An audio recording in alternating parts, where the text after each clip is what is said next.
Ladies and gentlemen, may I have your attention, please? The show starts in 10, 9, 8, 7, 6, 5, 4, 3, 2, 1, go. Yeah. In your house with O'Con. Hey, O'Con in your house. Hollywood in your house. Hypocrisy's head in the clouds. Curating all kind of loud. Wrestling in front of the crowds. Paragon's holding it down. Anybody can get it. Josh Joseph standing on his decisions. He is the voice. There is no choice. We is them boys in your house making wrestling noise. Moving fast just like cruiserweight action. In your house is the perfect distraction. Pumpers in your ears when you in traction. Get this work with some wrestling action. Smoke.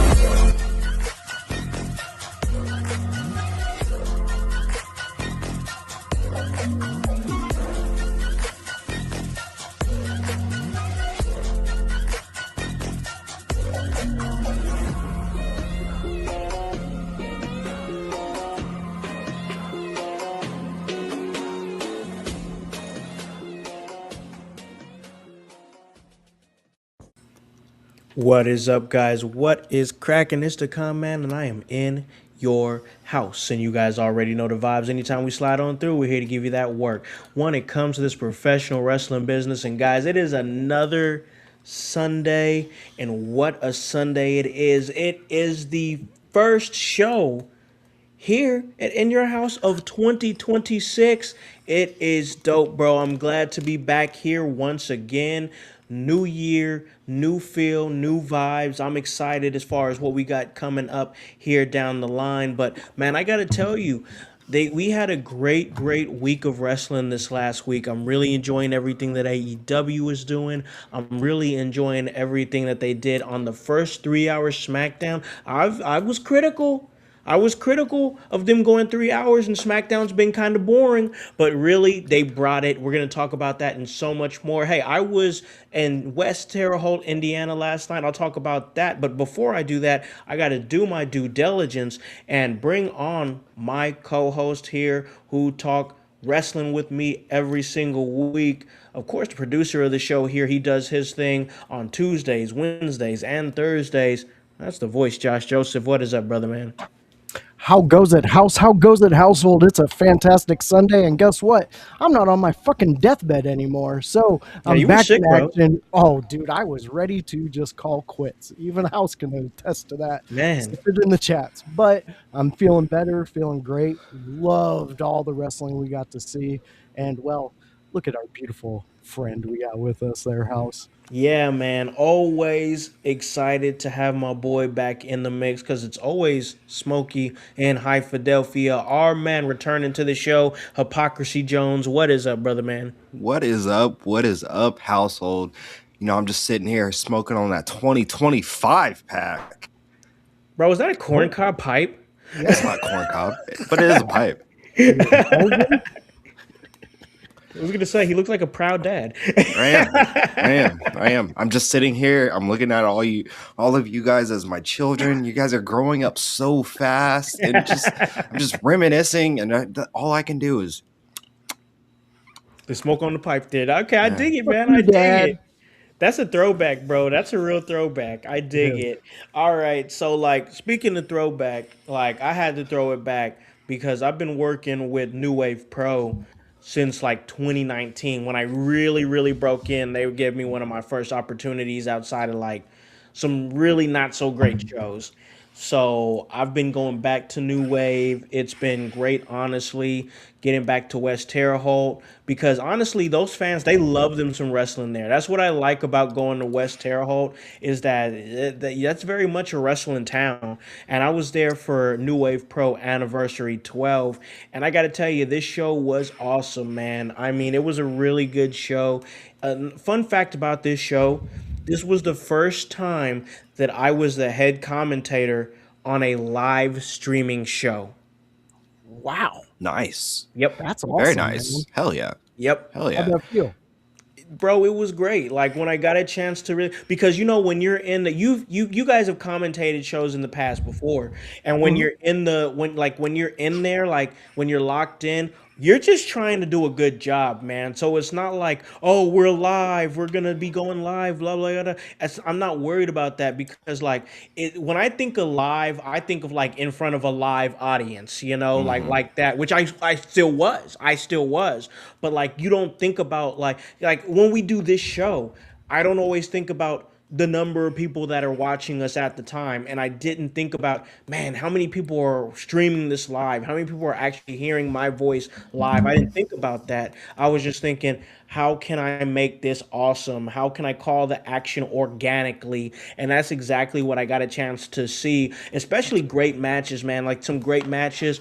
Man, for me, listen, every match was great. The main event with the women's championship on the line, the inaugural New Wave Pro Women's Championship that had Shaza McKenzie, the lovely Miss Larkin, who was just on Ring of Honor, and she wrestled Mercedes Moné on that show. They had the WWE ID Women's Champion, Laney Luck. She was in that match. Freya the Slayer from OVW, she was in that match. I mean, it was a who's who, star-studded main event, elimination style 6-woman match that saw Blair Onyx becoming the first ever New Wave Pro Women's Champion. But there were other great matches as well, like the I Quit match between Star Rider from OVW and the Dead Ringer Aaron Williams for the Higher Ground Championship. Those two beat the shit out of each other, bro. Like that was my favorite match to call because it was ECW style, bro. Like I was in the back, like you're locked in and stuff like that. But by the time that match was done, I promise you, I was like, man, I wish Voice was watching that with me and commentating that with me because, bro, they went into the rafters, they went into the bleachers, started fighting in the bleachers, bro. Damn. Nice. And Aaron Williams almost fell off the fucking bleachers. Like he was going to suplex him off the bleachers through a table. He couldn't do it, and then they ended up getting back to the ring, killing each other with chairs, destroying each other with chairs. There were some rickety tables there. Bro got like Death Valley Driver through the table in the corner. And then Star Rider got the up and over from the inside to the ring, from the inside of the ring to the outside of the ring through a waiting table that was sitting ringside, went right through it. And I'm like, oh my God, the chops. You had Aaron Williams, who was just a smart ass. Every time the ref asked him, he was like, "All right, do you quit? Do you quit?" He's like, no. He'd be like, no. He'd be like, no. I mean, he's like, thank you, sir. May I have another, sir? And Star Rider just getting frustrated. Like, just say I quit. Like, he got to a point where Star Rider was begging him to quit. Begged him to quit. Damn. He's like, just quit. Why won't you quit? Like, the story that they told within this match was incredible. Incredible. You talk about great indie matches and how indie matches don't tell stories. This match told a story. This is another reason why you would have loved this match, Voice. It was a best of 3. Oh, They've already wrestled twice. see, I love a good best of. I mean, Yeah. no matter what you put the number at, 3, 5, 7, a good best of really shows the whole aspect of who's ever in the match. You get to see more of them. You get to see them put. I mean, go back and watch Jericho Yeah. best ofs with Malenko back in the day in WCW. Yeah. Fantastic stuff. I love that. Yeah, bro. And you know what? Another thing that was really cool, because not only did I get a chance to call a match with the WWE IG Women's Champion involved in it, I got a chance to call my first ever NWA Championship match. Yeah, Man. it was the NWA Chicago Tag Team Champions. It was the veteran Jack Vaughn and Dalton McKenzie, both from Cincinnati, against a couple of young up and comers. I mean, the Revolution, Lopez and Parker. I've never seen these kids before. I'll be totally honest. First time I ever seen these kids, bro, they were amazing, and they hung with two like great competitors. The pedigree of Jack Vaughn and Dalton McKenzie, who they're both beasts, they're both monsters. They retained the NWA Chicago Tag Team Championships at the end of the day, but it was a great showing by these young men, Lopez and Parker, the Revolution. They did a great job. So all in all, it was a really great night. I really enjoyed myself. I loved the fact that I got a chance to do something I've never done before. I'm still doing things that I haven't done before in this business, and that's really cool to go live streaming on IWTV. That's just another thing under the belt, and like it's something I could say that I did, and bro, it was easy. It was effortless. Like when you know the talent, when you understand the stories that they're telling, it's not work, bro. It's just an amazing organic flow of words that help you be the lyrics to the song. Dude, that's well put. That was and beautiful. Yeah, I feel like I should cry right now. You should, Dad. Yeah. God, man. No, that was great, man. I agree with you. And fans, just so you know, I don't know if you've noticed the bottom of your screen, but we do have a new sports ticker from ESPN where you can stay caught up on all your favorite sports teams and footy balls and baseball balls and all that. Yeah. And if you're based out of the Midwest, you'll just don't look. Just don't look. For real, it's tough out here. It's tough out here. But you know what? I love it though, because a lot of the people who listen to what we do, they're also sports fans, and like maybe they want to lock into what we're doing, but also still want to, see what their team is doing or whatever. We're giving them that ability to stay with us and also follow their teams. I love what we're doing as far as that goes. And listen, I got to be honest. As critical as we've been of SmackDown, and as iffy as I was of them going 3 hours, I gotta say, I think that they moved in the right direction for sure this past Friday. It was a lot of great happenings on Friday night SmackDown, on top of a lot of great call ups and debuts. I think that we need to talk about the biggest thing that happened as far as the biggest signing or calling up. We're definitely going to continue the conversation because we have to talk about like Trick Williams. He's coming up. He's up in there now. We got Obafemi, who they've got his vignettes that are being played and whatnot. Jordan Grace, she showed her face and she's like, I don't know where I'm signing yet, but this is where I might be going. We had the returning Randy Orton. That was great too. But we need to talk about not Zack Ryder signing with WWE, but Matt Cardona. I think this is what people called for a very long time.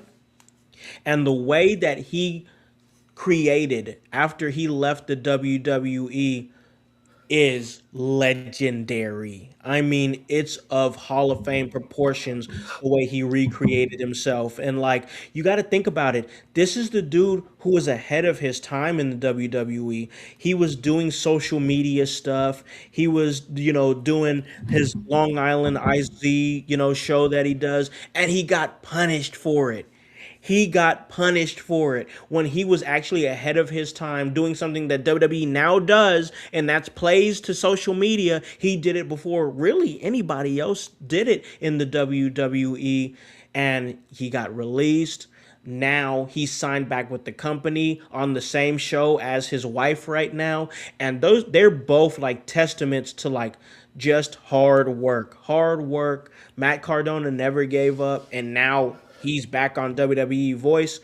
We saw that it happened on Friday, and one of the first things that I said was, "Man, they're gonna pull him from the expo. Yep, They're that's gonna pull him exactly from what you the said. expo." And sure enough, they pulled him from the Yep, expo. But you know what? I'm not even mad because this is Get your definitely a money, long, man. Get your money. exactly. This is yep. definitely a long time coming for him. Voice, your thoughts on Matt Cardona not just showing up on SmackDown but signing with the WWE? About time. About time. The dude has done exactly what we praise Naomi for doing, going out there and creating and making sure that you are in the mouths of the people who make the decisions. And this is says a lot to Cardona and his being of a human. I mean, the dude legit got battered for doing what he's doing, but now WWE has seen that there is a way to really highlight wrestlers and make them something. And not only does that help that wrestler, that helps your promotion. Like to me, it's like the special kid in class was teaching today and nobody wanted to like listen. But now everybody's coming together because Matt Cardona has said, "Hey, look what I did. Look what people he just won JCW's world title." Now, That was just like last night, right? he won it a couple weeks ago. Oh, okay, okay, okay. Yeah. So I he knew won that. it Okay, that's and okay. then got okay. So follow the story of that. Who's Okay, the head writer and shit over Vince there? Russo. Russo. Who just came out and said, "I would never go back to WWE even if they offered me millions of dollars." Vince Russo. Oh my God. And now they just stole his champion that he wrote They for. took his He guy. wrote for Cardona to win that championship. And So what you're saying is JCW WWID confirmed. Yeah. maybe there's a back pocket deal going back there. But Hey, you know money's what? money. Exactly. Money's money. I was excited to see him at the expo. I was going to like I was going to mark out for the dude because I like what he does. Yeah. But I am overly excited that I'm going to get to see him on WWE's stage every week now. So that's where I'm at. I think congratulations to Cardona for working his ass off and getting back to where he's entertaining. Yeah. He fits SmackDown. His energy fits what SmackDown's supposed to be about. It's needed, bro. It It's is. he's needed. What they're doing for SmackDown, especially going into 3 hours, is most definitely needed. And Matt Cardona is a great shot in the arm. I want to ask Hype here because I was thinking about it when I was on my way to Terre Haute, and I was like, this is so great that Matt Cardona is with WWE. But what's his trajectory? Is he a good U.S. champion, or can Matt Cardona become a WWE champion? Hype. What do you think, man? Well, before I answer your question, Yeah. I don't want to glaze over the fact that like we've given Matt Cardona his flowers, but I think we have to give him all of his flowers because he has literally been the blueprint since when was he released? Like 2013, 15, something like that. I think it was like 2017. I think Okay. Voice is looking it up right now. Go ahead. It was a really long time ago. That man became the blueprint. We talked about him utilizing the internet and what viral means, and to be viral, and to trends, and to utilize the internet as within wrestling. He really did. He really was the forerunner of all That of was those things. yes, Davion Smith. Sorry, real quick, Darvon. Jones. Darvon, yeah. Davon Smith. What up? Yep, Lotto. It was April 2020 during the COVID pandemic. He was released. Okay. And then since then, all he's done is hustled. He Yep. created the blueprint for what it is to be on the indies today. Now, I like anyone who has been released in that 5-year period since 2020, who's almost the first person that they've interacted with once becoming an independent contractor. Cardona.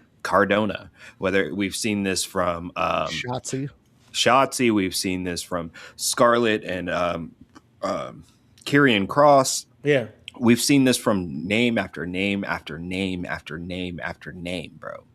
And everybody's gone to Cardona because he knows the way. Yeah, Yep. you might as well call this dude Yoda right now.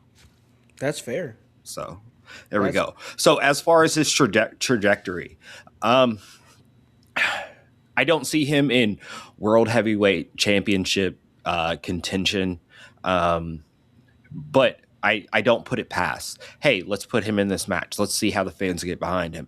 Let's see what they do. But I feel like he'll still be in that same realm of a Joe Hendry guy or a mid-Carter guy doing great things. But honestly, I don't want to say what Matt Cardona is going to do, because Matt Cardona literally does whatever the fuck he wants to do, and it works. Yep. Yeah.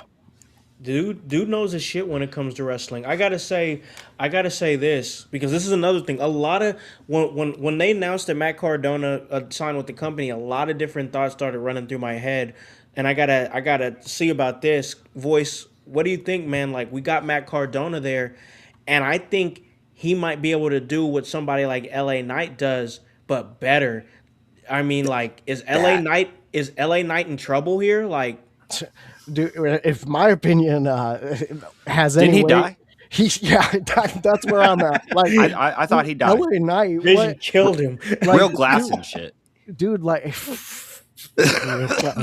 I like that.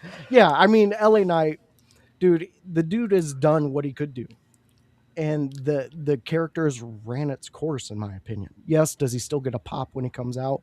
Yeah, but you could fucking throw out a yellow firework and people will cheer for it at a wrestling event. Is anybody wearing his merch, bro? Like, that's what I want to know. I don't know. LA, I'm so tired of that. Yeah. I think Cardona does do exactly what they want LA Knight to do. But again, devil's advocate, are we just saying this because it's new and we're excited Cardona is made? We've seen what happened. He got sent back. He got released, sent back to the Indies. He built his career. He got called back up. We're praising him for that.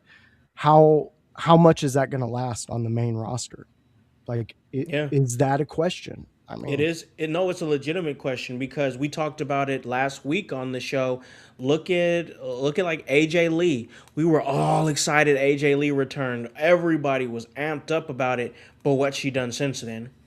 Really nothing. You know, really, honestly, nothing. So it's fair to say, hey, what is Matt Cardona going to do? What can he bring? What is realistic expectations? But right now, that's all like hearsay and whatnot. Like, that's all everything like that. Like, right now, the main thing is he's here. We're going to see what he can do. It's great that he's there. And I'm excited for what he's going to bring to SmackDown. It's a shot in the arm that SmackDown needed. What is up to New Wave Official, New Wave Pro? We appreciate you. Like we talked about earlier, New Wave had a great show, Anniversary 12, that featured many different matches, such as the NWA Chicago Tag Team Champions. They were defended. The New Wave Pro championship was defended in the opener. We had the vacated Higher Ground Championship that was decided in a great match, amazing match, my match of the night, Star Rider versus Aaron Williams. And then the main event that was amazing, the 6-women elimination match for the New Wave Pro Women's Championship. What is up to Aaron Greider, who is recovering from last night? I saw you still had all your hair, bro. I saw you still had all your hair, so that's great. And you got Darvon Smith. Scrap. He's saying she got that Roman contract. We will see her around the Rumble. He ain't wrong. Talking about AJ Lee, he's not wrong. It's hey, he ain't wrong. The truth is in the pudding. I don't like it because I really want to see her in the mix, but who knows? Maybe we will see her ramp up around that time. But listen, let's continue to talk about SmackDown, because once again, this was a really good episode. We talked about Cardona, but let's get back to the beginning, because we had Miz pretty much hijack this show. Miz, who's just, he's pissed off. He's still mad that he didn't have a match at the Last Time Is Now not the tournament, but the Saturday night main event. That is, Yeah. he's mad about that. He hijacked the show, and then out of nowhere, here comes Randy Orton. Randy Orton, another shot in the arm that is needed for SmackDown. I miss Randy Orton and anything that he brings. We got an RKO. It's always great when the show we got an RKO. I got to throw it to Hype over here, man. What was your reaction to the return of Randy Orton? Yo, I love that segment actually, and I was geared up for it. I was like, oh, like I love my man Miz, man. Like I love him day one. I hold on to this John Cena thing because that's your thing. Like, and I get it. But that was fucking amazing. Randy Orton came out like, what are you talking about? There's no locker room leaders. He's like, here I am, bro. Like, so I absolutely love that. And I love that just Miz mid talking RKO, boom, dead, and smiled about it afterwards. Like, Corpsman, bro, I loved it. Yeah, absolutely love it. And then I not to get too far ahead in the future, then the segment between Miz and Mello, absolute. I rolled. I about died. Fighting's one is so right. Fighting's one is so right. Miz is WWE's fire hydrant. Everyone's pissing on him. That's true though. Everyone's pissing on Miz. It's crazy, bro. Misfit Hive, a symbol. Like, hey, I'm a Misfit, bro. I love some Miz. Bro. I love some Miz. Daniel Garcia, you are right on that one. Yeah, he's a true representative from the Ruthless Aggression era. Our guy Daniel Garcia over there in Puerto Rico. Great point made. Voice, react to the return of Randy Orton.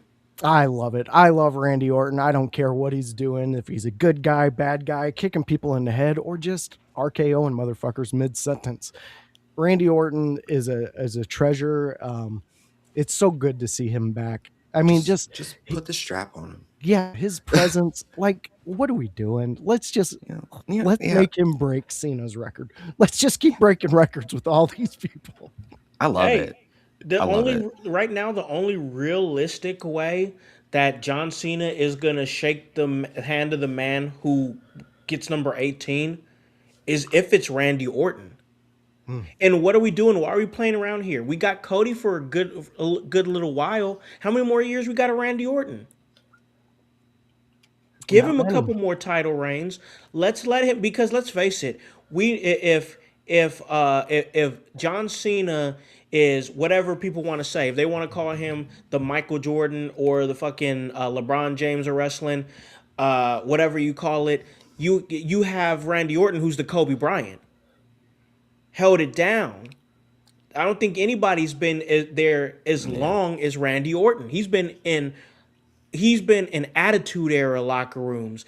He's been in Ruthless Aggression locker rooms. He's been in PG Era locker rooms. He's been in NXT locker rooms. He transcends so many generations, and then not even the fact that he's been there. He's also like a third generation wrestler. So that means at a young age he was in Golden Era locker rooms. You know, he was in Hulkamania Era locker rooms at a young age. He's been there. You know, so like this dude is the guy. Daniel Garcia says for him, Sting is the Michael Jordan of WCW. I like that. Sting gets all the flowers around here for sure. I like Sting as Michael Jordan, but can I just throw one out there that Sting has always been to me? What's that? He's more like a Larry Bird. Okay, I like Larry. Like Larry Bird, pretty much very loyal to one squad for the entirety of his career. When he did transition later. To help a new to help a new brand, like he did it with Poison Class. I've always seen Sting as more like a Larry Bird type of dude, like very integral in the foundation of the building process. And one of the guys, but not necessarily the guy. Does that make sense? No, it makes sense. It makes sense. I could see that, definitely. Yeah, because for me, Sting to be the Michael Jordan of WCW, he would have had to. he would have had to done a lot more. Like the Giant taking the title off of Hogan, that would have had to be Sting. Yeah. I could see Flair's bird too, though. Okay. Yeah. Okay. Yeah. This is probably a discussion for another time that we can definitely have. Very for sure. But I love that we're having it though. Like our comments are going crazy right now. This is what we want. This is what we like for sure, for certain. But let's stay with SmackDown though, because we talked Randy Orton, and that's most definitely great. I want to ask this real quick. We don't have to talk about this too much, but I want to ask, like, who in the hell asked for the Kit Wilson solo push? I did. Who asked for this? I love this. We're getting it. But I mean, not to be a naysayer, but before Montez Ford is wild. I know, that's crazy. No, that's a great point. Before Dawkins is wild.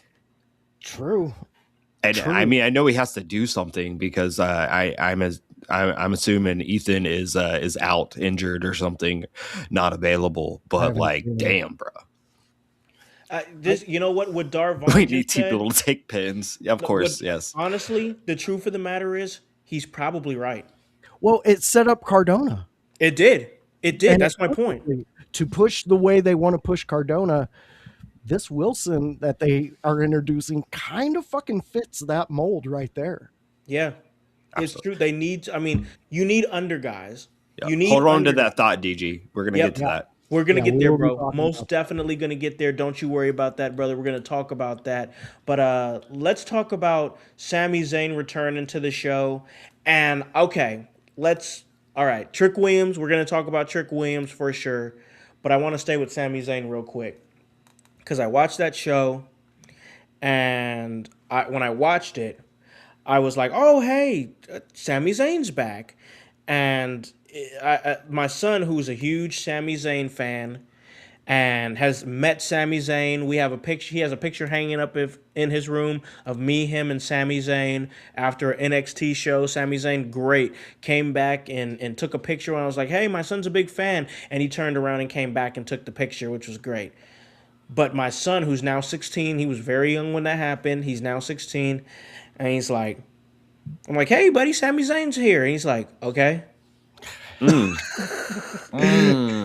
Yeah, he's like, okay. What's he gonna do? Start yelling and hooping and hollering about how he's gonna become a world heavyweight champion and then not become a champion?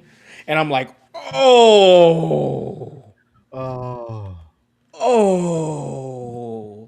And I'm just like, all right, a conversation needs to be had on Sunday, because is Sami Zayn just a one-trick pony? Are we over Sami Zayn?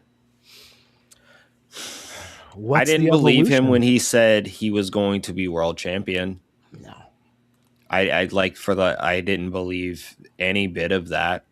And maybe he'll win the big gold like for a couple months and get it like Jey Uso sort of push, but I'm not gonna believe it, even if it happens.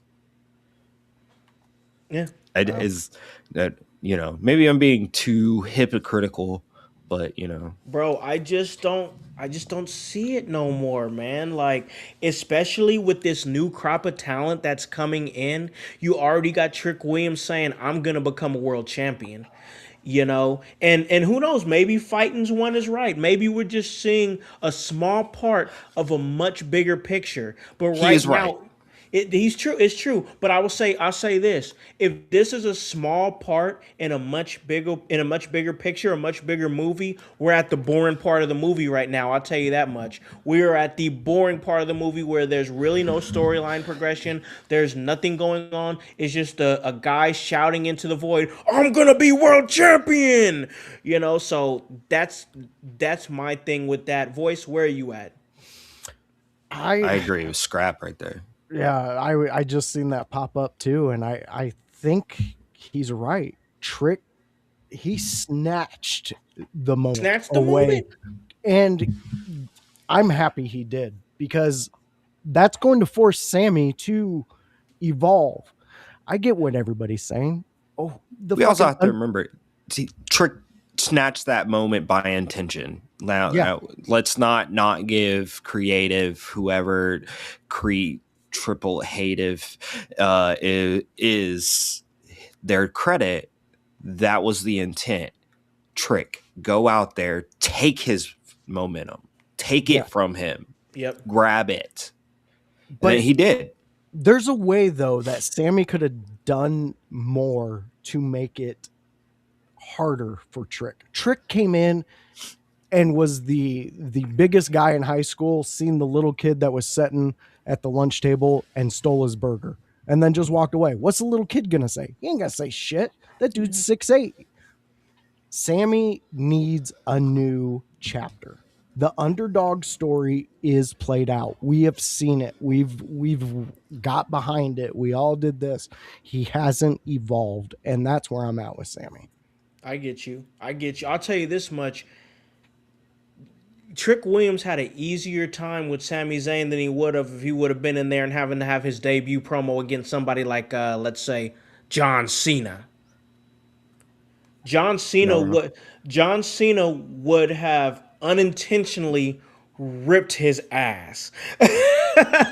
You were not wrong. Because John Cena, he's done it so many times in the past, and you see kids with like deer in headlight look. Remember when he had to rip Roman Reigns real quick when Roman Reigns was the big dog, and Roman Reigns was looking like, "What the fuck do I say?" Can I ask you a parallel? Sure. Because for forever linked will be Trick and Mello. We know this as wrestling fans. True. So Mello's debut promo was against Cody Rhodes, I believe. How do we think Trick would have handled himself a la Cody Rhodes? I think he would have held himself really well. I do. Yeah. I think Cody would have went back at him though. I think Cody would have went back at him major, but it all would have been, for me, everything is in the response to how you respond after the veteran talent rips your ass. Absolutely. You know what I'm saying? It's all about the response. Like, look at the way Dominic Mysterio responded when John Cena ripped his ass and said, "Bro, we're in Boston tonight. I'm invincible." Dirty Dominic Mysterio looked poised. He looked like he was ready for the moment. He didn't look like a deer in headlights that just got killed by the bully. Absolutely. You know, that Dominic Mysterio, when he comes back from this injury, which we haven't talked about, that fucking sucks because he was hitting such a stride. But when he comes back, that's my world champion. He's gonna be a champion, bro, for sure. That kid is absolutely insane. But getting back to Trick Williams real quick, I think that what you guys were saying as far as like this was intentional for him to have that moment. That's exactly what it is, because Trick is coming with this big personality. He's coming with all this bravado. He's got the lemon pepper steppers. He's got the big white fur coat with the white leather pants. You know, like this dude is fucking Rick James in this motherfucker. Like, I'm gonna slap you, bitch. Like, what the 5 fingers say to the face. He's coming with all that energy. And if this is the character that we're gonna get, that's gonna be great. That's gonna be epic. You know, Trick Williams got a lot of potential, but like with Sami Zayn, going back to him, it's like, bro, what is going to set you apart? If you're going to, are we going to seriously give you Saudi Arabian Royal Rumble just because you're the boy over there? You know, like that, that's not the move, bro. That's not the move. Best for business. It's not. No, brother. Because right now, do you seriously think that people are going to get behind Sami Zayn winning the Royal Rumble right now? I say no. He's not my pick. I don't see anybody. I mean, maybe there's something out there. I'm pretty sure there is, but I'd enjoy Trick Williams over Sammy at this point, to be honest. Who's good? The question is, who is going to carry a WrestleMania main event storyline? Who's going to be the guy? To me, Sami Zayn don't sell me a main event. No. At WrestleMania, not at WrestleMania, and I'm a Sami Zayn guy. Sells me a strong mid-card or or main card support role. Yeah. But a main event right now, no. Maybe my mind changes in the next few months. You never know what the future holds, but right now, if you're asking me, no. No, I agree with you on that one. We'll just have to wait and see because he's carried storylines before. We've seen him do it. Yeah. Did he carry them or was he support? Was he very big support in an overarching story? Well, it's fair. It's a fair assessment. Look, it is. That's what's sad though. People love Sammy. People love Sammy. But you know what? People also love Comet from Full House. But the show wasn't about him. Yeah. Fair. Right. I can't argue that.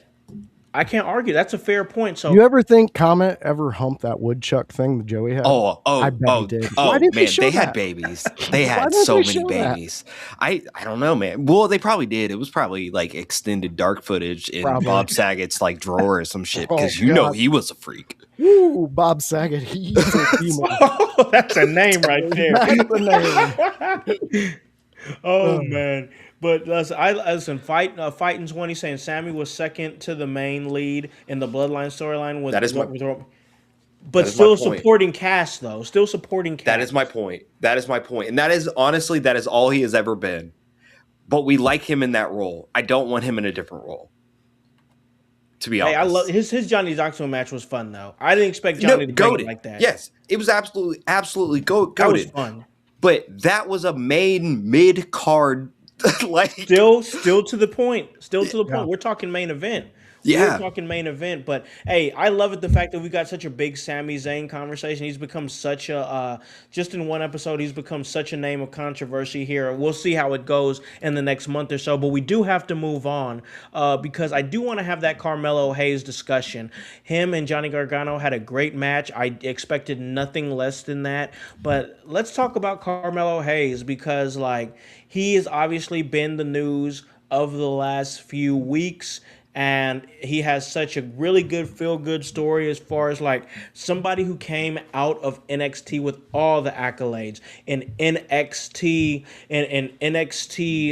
North American Champion, an NXT World Champion. He's held it all. He came out of NXT as one of the most well-polished and well-groomed and decorated NXT performers coming out. Then he hit the main roster. And it was like, whoa, we got no clue where to go with him from here. And he really came in during like the tail end of like the Bloodline stuff. So it was like, there's no way he's touching WWE Championship gold, not as long as Roman's got the title. So you knew that wasn't a possibility. I feel like we felt like he could be a U.S. champion. Me and Voice been talking about it for a year now. Finally happened.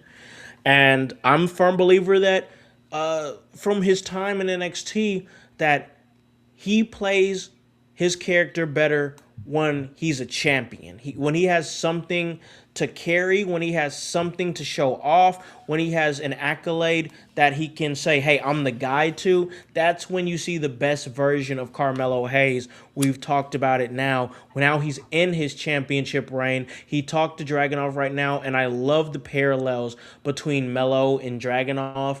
They're gonna run it back at some point, and when they do, it's gonna be beautiful violence, just like it was in that championship match.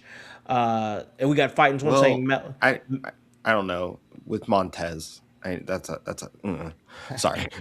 Melo has to be my favorite up-and-comer on the main roster. Only person that should do the frog splash. Yeah, man. I don't know, man, because with that Montez forward splash is crazy. Even RVD was like, hey, the kid's got it. That's always going to be a thing. But, like, I want to ask this. Melo now in his reign, he's saying he's going to keep it. I love the exchange between him and Ilya. He said, yeah, I'm keeping the open challenge going. Voice, we're here now. This is exactly what we've talked about for a year. It's happening in real time now. It's not just a discussion we're having. Carmelo Hayes is the U.S. champion. Where are you at right now, and what would you like to see from his reign? I want to see them keep going with him. Like I said, when he got this title, I want to see a 3-month to 4 or 5 month reign with him. Yeah. Open challenges, because I think he's got a unique energy that can maintain things like that. And I loved what you said about he feels like his character is better suited when he has a title. And I agree there. This makes me think, though, like if WWE had something like AEW has, where you get a world title, a year-long title with the Continental Classic. Yeah. And then you don't have to defend it until the the diamond ring? Yeah, the diamond ring. There we go. Yeah. The diamond ring. If you have that, that's a whole year long that he can do his thing. Yeah. Something like that. Because the he's got energy that SmackDown WWE needs desperately. And it's the energy of the youth. The youth moves the product. Yep. And when you have a guy like Mello who can do amazing things in the ring, he can be he draws you in when he's got a fucking mic in front of him. Yeah. The dude has a presence about him, and this just being from the 90s, and there's just something about him when he's just standing there. The dude looks cool as shit. Like he's just has this cool factor about him that I'm glad that they're riding this momentum with him, because Mello's money. Yeah, and true. Now with this US title that we've been talking about for a year, we wanted him to have, he has it. He kept the open challenge going. This is exactly what I wanted from him. Just keep doing what he's doing. I think it's fantastic what they're doing with him now. Yeah, most definitely getting behind him. Hype, if you want to jump in on that, give some of your thoughts. And I have another question I want to ask. Yeah, I think Bryce is right with I think that was kind of the idea of the Andre the Giant sort of battle royal thing. They just never shout really out to stuck Bryce. to it. Shout out to my boy Bryce. Yeah, cuzzo. With Mello, what I see right now is okay. What I think that they are doing is, all right, they have Mello. They also have Ilya, who was a very pragmatic star. Oh, yeah. And, okay, we have these two very pragmatic stars that we know we can utilize.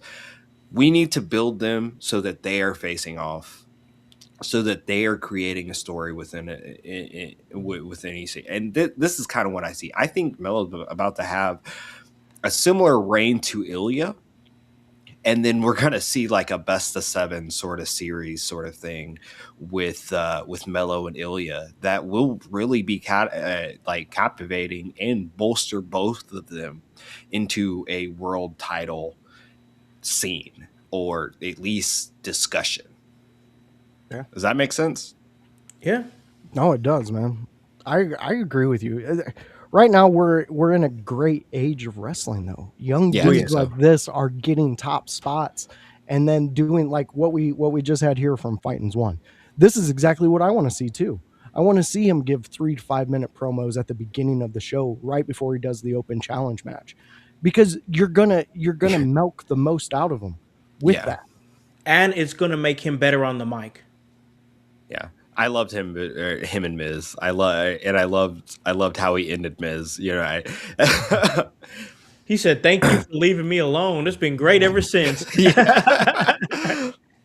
Man, I love it. I like what Mello was doing, and I like what Voice said as far as like, it's great to see guys like this actually getting opportunities, because about 10, 15 years ago, if Carmelo Hayes was on the roster, we'd be having that conversation like, dang, he's really good, but they never let him do anything. Right. He's never on the show. He's never cutting a promo. Well, that's not the case with Carmelo Hayes right now. He's getting opportunities. It's great to see. I love it. But I think as Fightin said, we're going to see a Mello open and give a promo, and probably like an open challenge. I can see this in his future during this reign.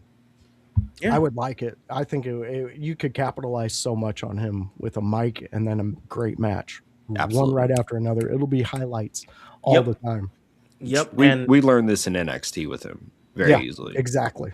So true. So true. So, okay, let's go on the flip side of things here, because on the flip side, he faced Johnny Gargano, but that's not the big story as far as what's going on there, because Johnny Gargano, who's, of course, a tag team of DIY with Tommaso Ciampa. Let's talk about Tommaso Ciampa, because a lot of rumors are starting to spread. We haven't seen Tommaso Ciampa on WWE television in like the last 2 weeks, and just in like the last few days, I've been seeing a lot of reports. First, it was from like one of those lightweight like BS pages or whatever. That's like whatever. And then I started seeing it on more pages. Then I started seeing more reliable sources say this, that Tommaso Ciampa his contract is coming up and he's gonna let it expire, and he's possibly going to look at other opportunities outside of WWE. Now, Tommaso Ciampa is been relegated to a tag team with his best friend. That I'm sure that's great and awesome. Tag teaming up with your best friend is great. But let's not forget about the fact that this dude was a fucking killer in NXT. This dude was like the sadistic heel character that you don't really see too much in mainstream wrestling. Like you see a lot of chicken shit heels and stuff like that, and think like no, this dude was sick, twisted, a monster, and his obsession with Goldie was like, I haven't seen anybody's obsession of gold like that, in that way, in that demeanor, to where he holds the title in a specific way that nobody else does because he's that obsessed with it. If you guys remember the Ultimate Opportunist Edge in the Ruthless Aggression era, that dude was crazy obsessed with gold. He would do anything to be champion again. We haven't seen somebody like that since then, and Tommaso Ciampa was that guy. I want to get some of your guys' thoughts on that, starting with Voice. Tommaso Ciampa possibly leaving WWE, maybe to call it quits. He's 40 years old, or maybe to up his trajectory, maybe to up his name and do what so many people have done before him. We just saw it happen with Matt Cardona. Drew McIntyre's done it. Cody Rhodes has done it. Maybe he wants to sharpen his iron on the indies and come back and show, I can be everything that you had me as in NXT, but I can do it on the main roster. Voice, what do you think? I honestly think his was the biggest fumble to the main roster in a while. Main event heel caliber. Yeah, they stole his momentum. The way they put him in a tag team, you destroyed Tommaso. You did, because like you said, he was the scariest fucking monster that NXT had seen in a while. Up until then, I mean, I never, the moments I seen him in a match where it's for gold, there's a whole nother level that people didn't see him in a match that may have been for a contendership or something like that. You know what I mean? Mm-hmm. Like that gold thing really set him apart from everybody else in the heel world. And then once he gets to the main roster and we finally have him, he's in a tag team with Gargano, which, yes, you guys are friends, that's great, but sometimes that could be a better enemy fight, you know? They've had them before. They have had, and they've been great. We loved them. They were amazing matches. But I really do feel that his coming to the main roster was fumbled. I don't think he was given the opportunities to display him in the way that would have made him a household name. But if he goes to AEW, maybe there's a chance for him to reconnect with that character. I don't want to see him go. I want to see him stay, but I don't want to see him in a tag team. And I said that by WrestleMania. I wanted that tag team split the fuck up. Yeah, and come together. You did say that. I wanted Tommaso by himself.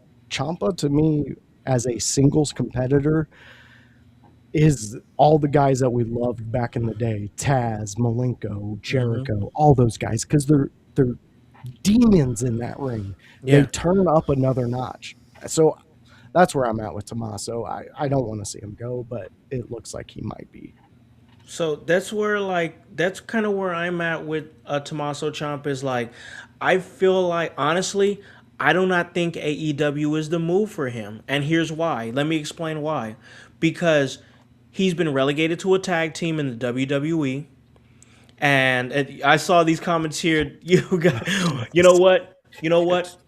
Pin it. Pin that. I like that. Pin that comment there by our guy Scrap. That's our comment that's pinned right now.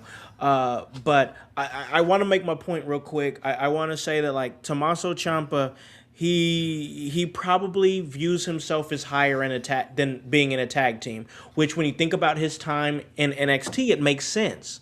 But like if he goes to AEW, he's still gonna have to work his way from the bottom of the card, and he's got a long way to go because look at that main event scene right now in AEW. You got some real tight players right there with MJF on the top of the division. Samoa Joe still on his A game right now, even in his later years. Hangman Page, homegrown talent. Swerve Strickland, who came and really made himself into a name and done a good job. That's the core right there. That's your main event scene right there. Tommaso Ciampa's not going to be touching that for a long time. So, like, you got to ask yourself, see, there you go. There you go. You put him in there. He's going to be a part of something that I don't think is going to be, like, really relevant for him. And the question is, what does he want to do? Does he want to leave that is WWE and start going to the indies, maybe do some GCW, maybe go to some old territories that he was cutting his teeth in and kind of do that, and really build his name up and do some different things, maybe go overseas and hone his craft there, and then in 2 years when he's 42 come back and maybe have like a last good 2 or 3 years with the WWE where his name value has changed. But I got to give it to hype here, man. What do you think? What are your thoughts on Tommaso Ciampa possibly, not confirmed, but possibly leaving the company? Pull that comment back up. You know the one. Which one? Oh, the neck? Pinned one? Yeah, the toothpicks one. All right. This is the only one that matters. Literally, the man's neck is made out of toothpicks and paper mache. That is not inaccuracies. And unfortunately, I think that puts him in a category. Hey, we can utilize him, but we also have to be safe because he has a history. Yes. You know who else has a history along those lines? The man that helped break his fucking neck, Johnny Gargano. Yeah. Yeah, let's put these two together so that they don't kill each other. Let's save their lives and pay them.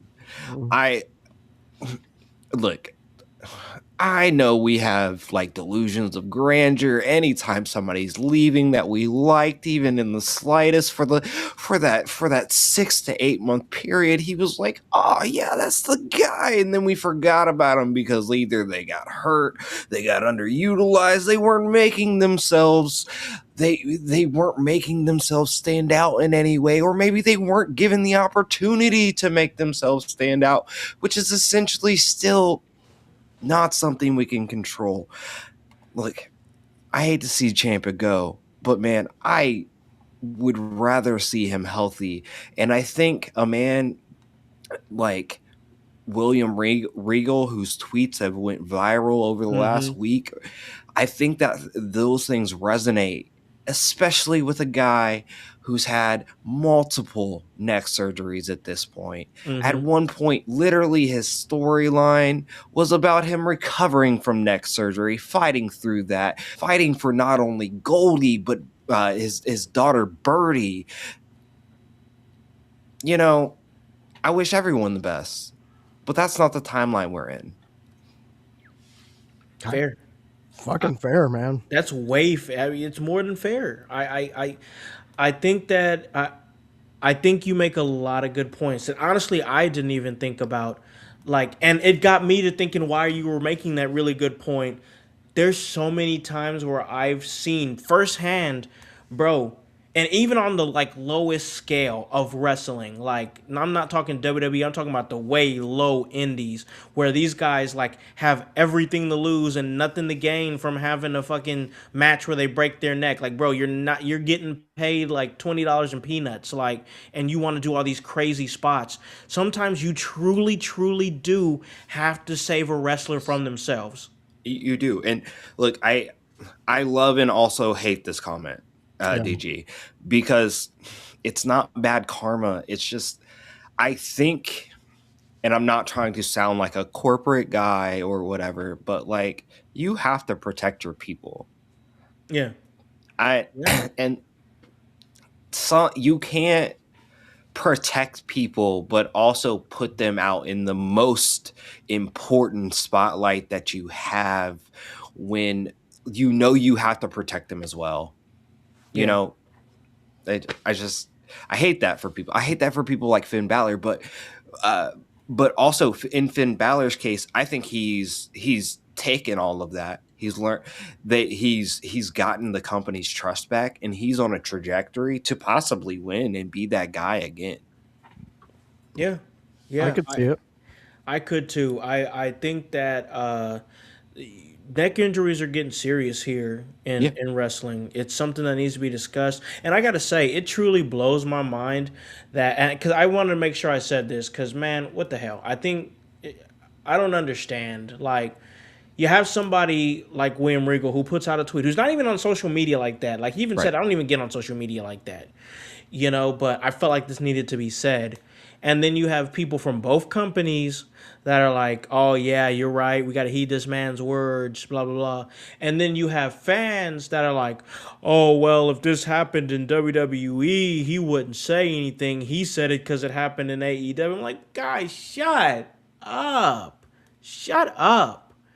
You're sitting over here. I never understand why a fan has so much brand loyalty over somebody like a talent that gets paid by the company. If the talents are agreeing with the veteran, who the fuck are you?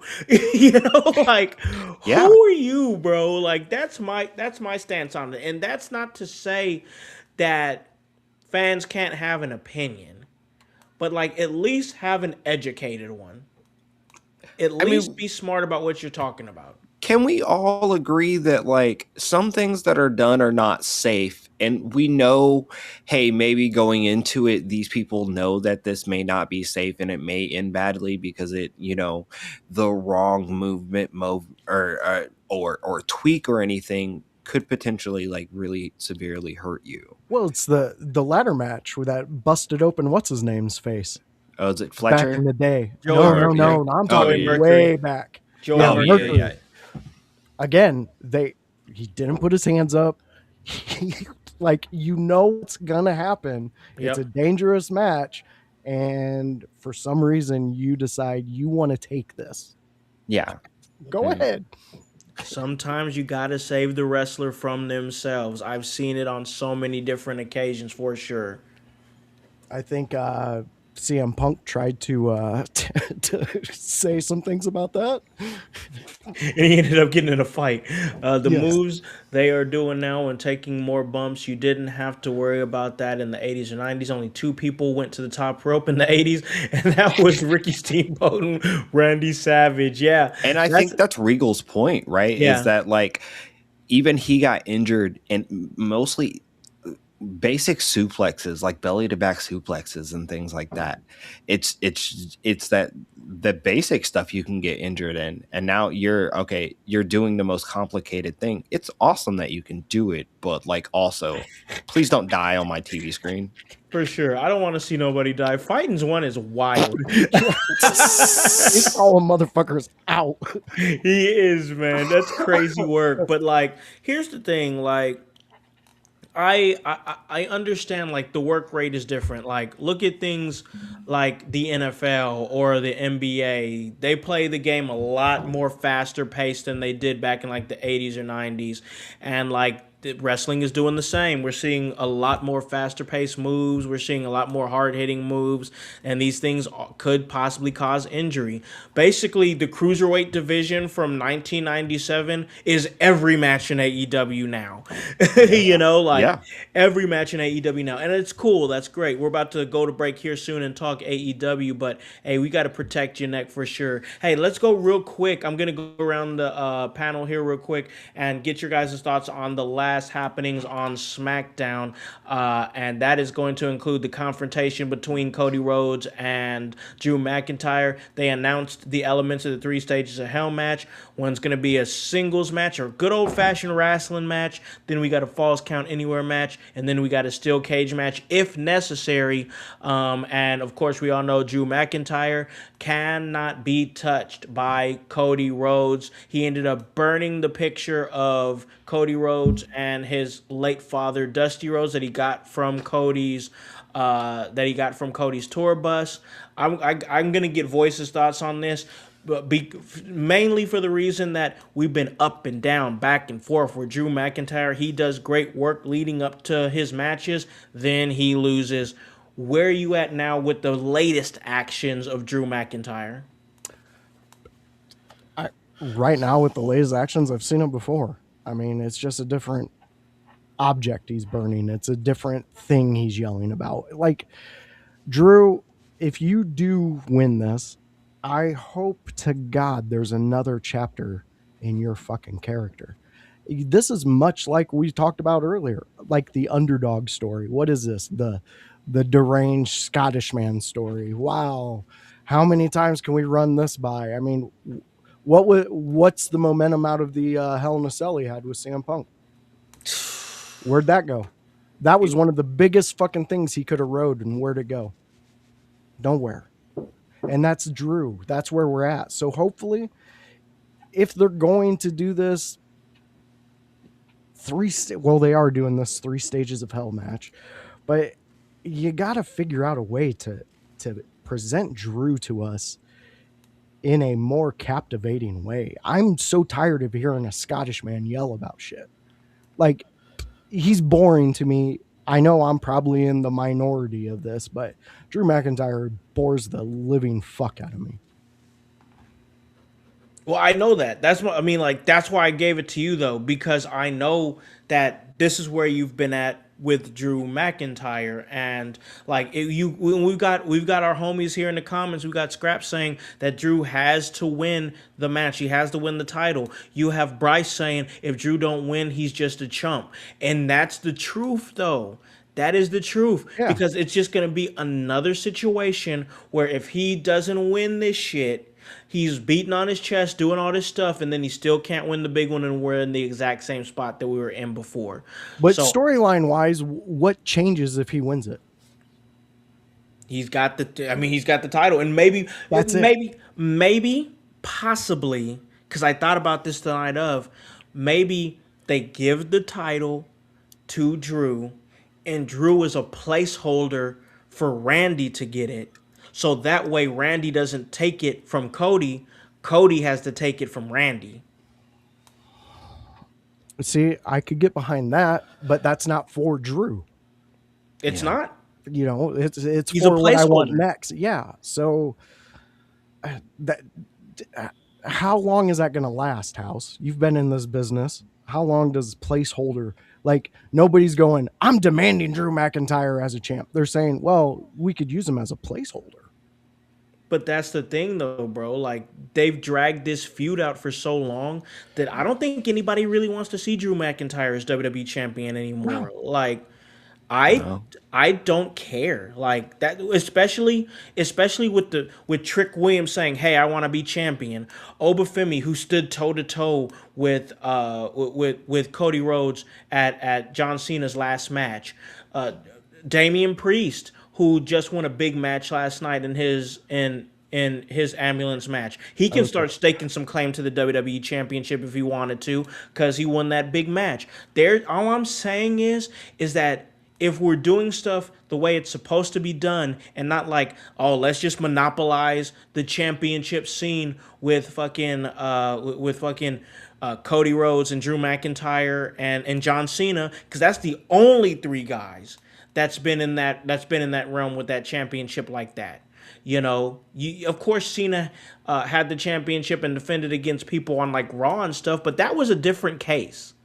That was different. Now it's like, now the WWE Championship, Undisputed Championship scene feels like it's Cody Rhodes, Drew McIntyre, and everybody else. Because who else is taking claim to that championship like that? Last night is the first time I really saw anybody saying like, I'm coming for you, Cody. I'm coming for you, Cody. Because nobody's saying that.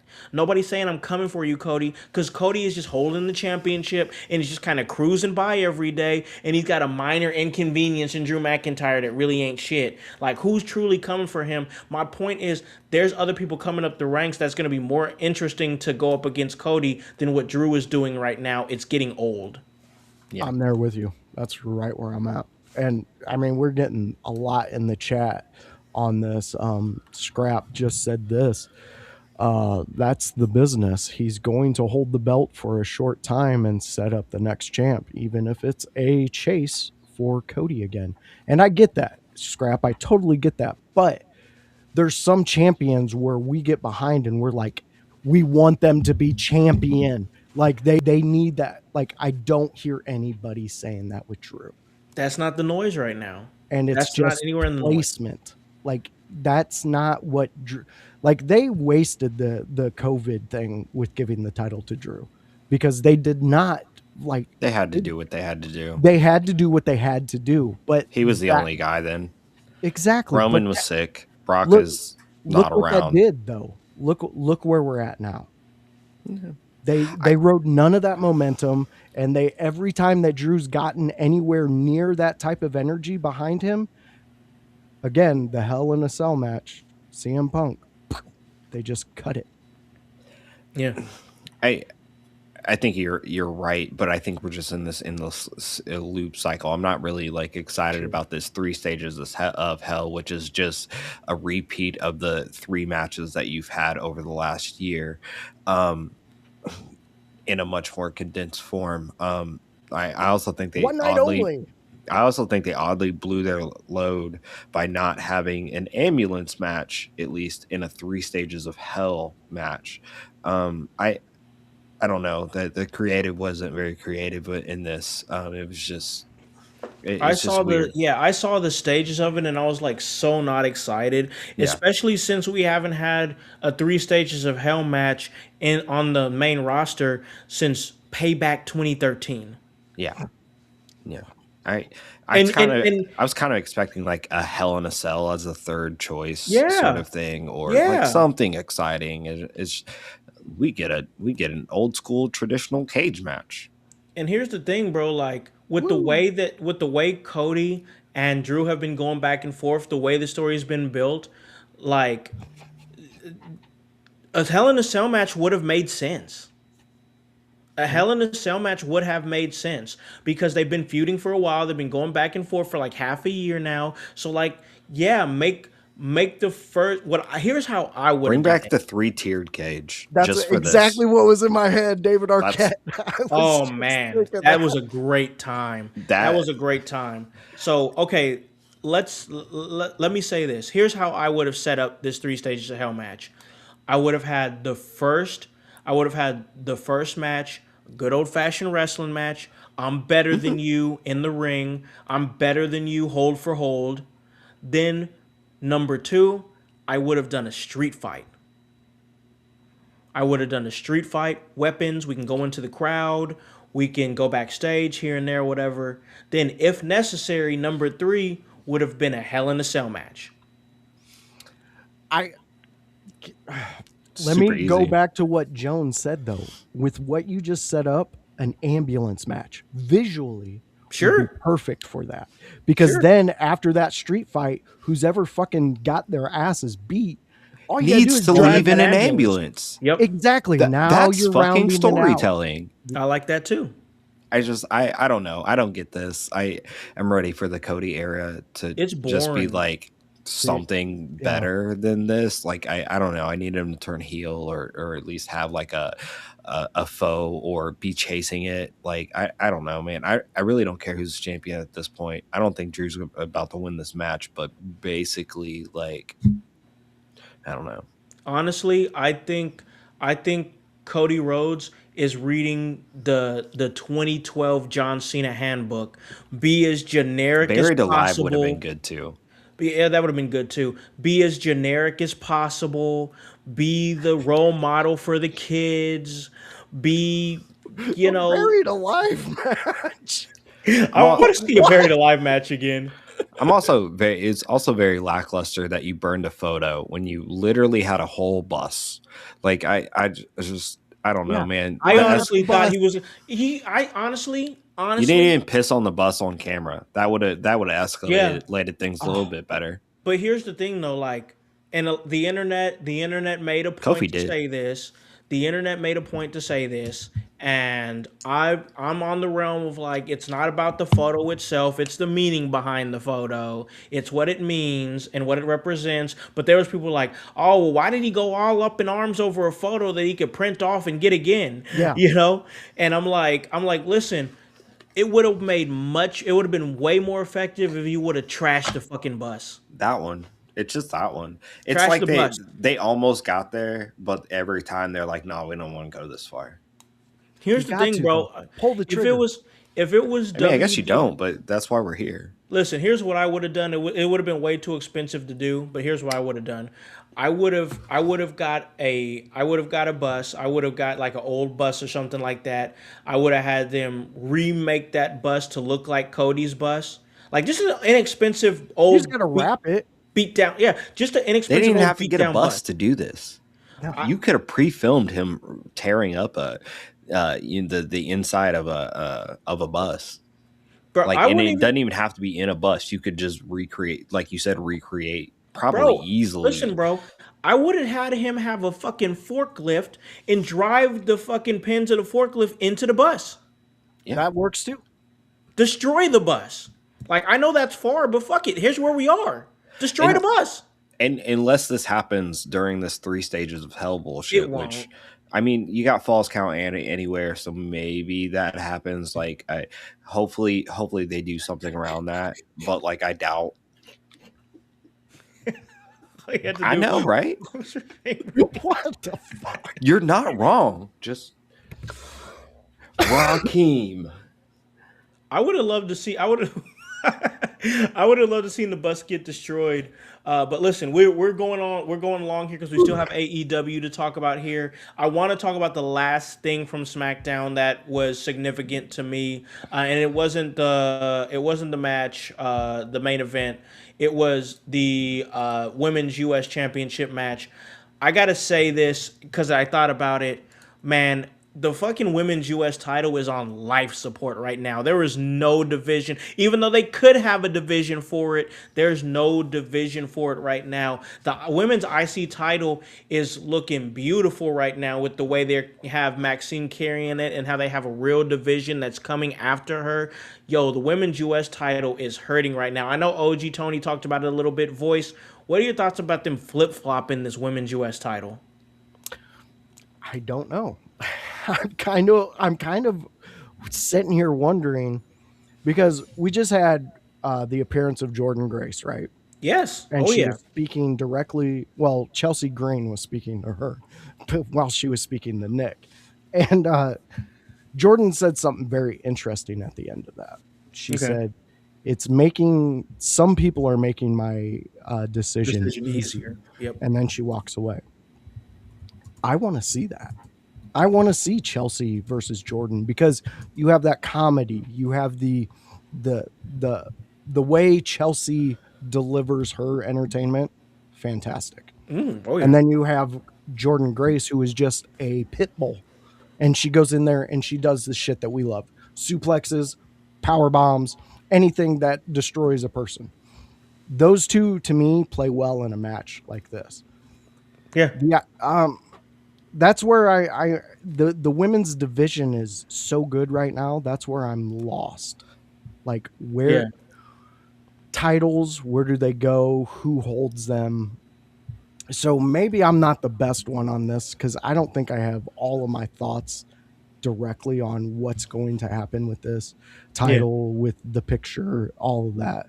But I'm excited. I mean, I'm fucking looking forward to the future of women's wrestling on SmackDown and title pictures.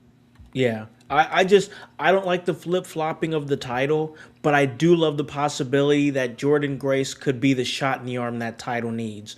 I think that I truly do think that the U.S. title is set up for somebody just like Jordynne Grace. I think it's the same effect that they're trying to have with Julia, but Jordynne Grace, like somebody who hasn't won anything in NXT, and they're already talking about bringing her up to the main roster. You had Lyra Valkyria, who was a great first champion for the women's IC title, I believe, and then it was Chelsea Green first, and Chelsea's great with the championship. Don't get me wrong, but also I believe Chelsea's character plays better when she has something to complain about. Yeah. Because like once You said that. yeah, because when she has something to complain about, it's just better to me. But for somebody like Jordynne Grace, who needs an accolade, who needs something to really get behind, I think her being the next Women's U.S. Champion makes a whole lot of sense for sure. Hype. We're gonna get some of your thoughts, then we're gonna take our break. Where do you think about right now the current state of the U.S. Women's Championship? Yeah, I really thought that was weird. But I'm borrowing on the side of, okay, maybe they had a plan for Julia and something happened. Maybe she needed treatment or something, and are of some sort. So they had to take the title off of her. So let's give Chelsea this short run. People will love it. It'll pop. I don't love Julia winning on this random, like, not, I guess not so random, but SmackDown, but it felt random in the time. Yeah. At the time. But maybe they have a plan for Julia. Like, I think she's really strong, and I do think she is a future, and I think she could be better than a Stephanie McCure, who they think really highly of right now. But I'm not gonna pick at it. I'm not gonna over pick at it. You know, I like the randomness of it, so I can't like over pick at it. But it does feel weird. It does feel weird. Can I ask you guys though, real quick? Sorry, Jones. You're fine. Before we go on, does it make the titles more popular for us? Like, I mean, if they're switching titles like this and they're doing like flip flopping, we're getting that. To me, that just means that those titles are important to these women and that they're trying to get to them. And no, okay. I personally feel like I personally feel like they're using it to try to build up other people, but it's so hot potato right now that they're like, we don't really know what we're doing. So it's lost in translation. Yeah, I feel like Julia having this title is good for her also, but also again, maybe we didn't want to take the title off of we didn't want Chelsea to take the title off of Jordan, because later on they're gonna have a better story, sort of thing. Yeah. Like, let's take this title off of Chelsea right now, give it to Julia so Jordan can win it. Yeah. Sort of thing. And I think I don't know. I think they're just trying things, but it definitely does not make this more important. We got Titans One saying he loves short title runs, keeps things fresh. I can see that. I like that. I think that I think I've said it before on this show, and I still think it rings true, especially with this title change that we just had. I think that we're outside of the window of long title runs. I don't think everybody needs to have a 400-day run. I don't think we need to have that. Not in this day and age.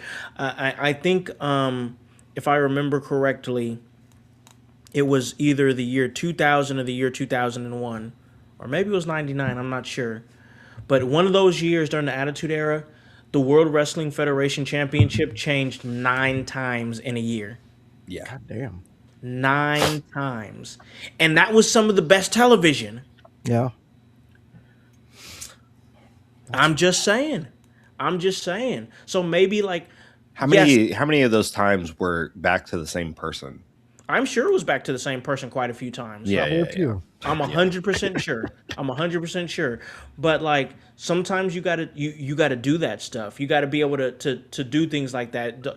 I agree, Scrap. Yeah, Scrap's saying that's what made the Attitude Era fun. Like, a lot of people shit on the Attitude Era nowadays, but it was compelling, great television. I'm sorry, like, I get it. The wrestling wasn't the best, and every storyline wasn't great. Some of it was raunchy. Okay, that's true, but like everybody had something to do, and that's a discussion we can have another time. I don't want to get into a whole diatribe about the Attitude Era because we do got to take a break. We do got to pay some bills because we got to talk some AEW. I think that AEW was a really good show, and I really think that they're doing a good job at hitting their stride on AEW. So we're most definitely going to talk about that. New TBS Champion. That is awesome right there. Willow Nightingale. I can't wait to get to the point where we talk about Willow Nightingale because I have a lot of different thoughts and I'm going to gush about her. But we are going to take a break real quick. Hype, we appreciate you coming on the show, man, and hanging out with us for the time that you did. And hopefully we can get you back really soon. If there's anything you want to plug, you can. But if not, we appreciate your time on the show, bro, and we'll catch you next time. Hell yeah, man. You know, I'm not always here for a long time, but I am here for a good time. And hopefully you guys had a good time, because I had a good time starting off this new year 2026 within your house. And man, we got some good things to come. I have been the most frequent guest, and I still might be that, but I'm right here in your house strong, man. And I love doing this. So many more Sundays to come. I will see you at the next one. Most definitely, bro. We appreciate you coming on and bringing anything that you bring. Voice, we're going to talk a little bit of AEW, man, on the other side of this break. We'll talk to you in a second. Hello everyone, it's the Pope Elijah Burke, founder and president of the Love Alive charity. I wanted to take this brief moment to share with you my charity's continued humanitarian efforts to positively impact the impoverished communities in and around the greater Jacksonville area. This cannot be possible without your support. If you'd be so kind, please take a moment to visit our website, love-alive.org, to learn more about the charity and its mission. Also, feel free to donate to our 501c3 organization that operates off of the donation of the public, which is you. Whether that be by website or via Cash App, $1 help makes a difference in the lives of others as we continue to positively influence many people by being the change that we wish to see in the world. Welcome to the Brainbuster T-shirt website, where your favorite podcast team in your house lives. Look at all these fantastic options you have. If you want that sweet hype, we got it. You want to be divinely designed at yours. Have you lost your voice? We have all that voice merch for you. Are you just a part of the household? We got that too. Brainbuster Tees is where I YH live.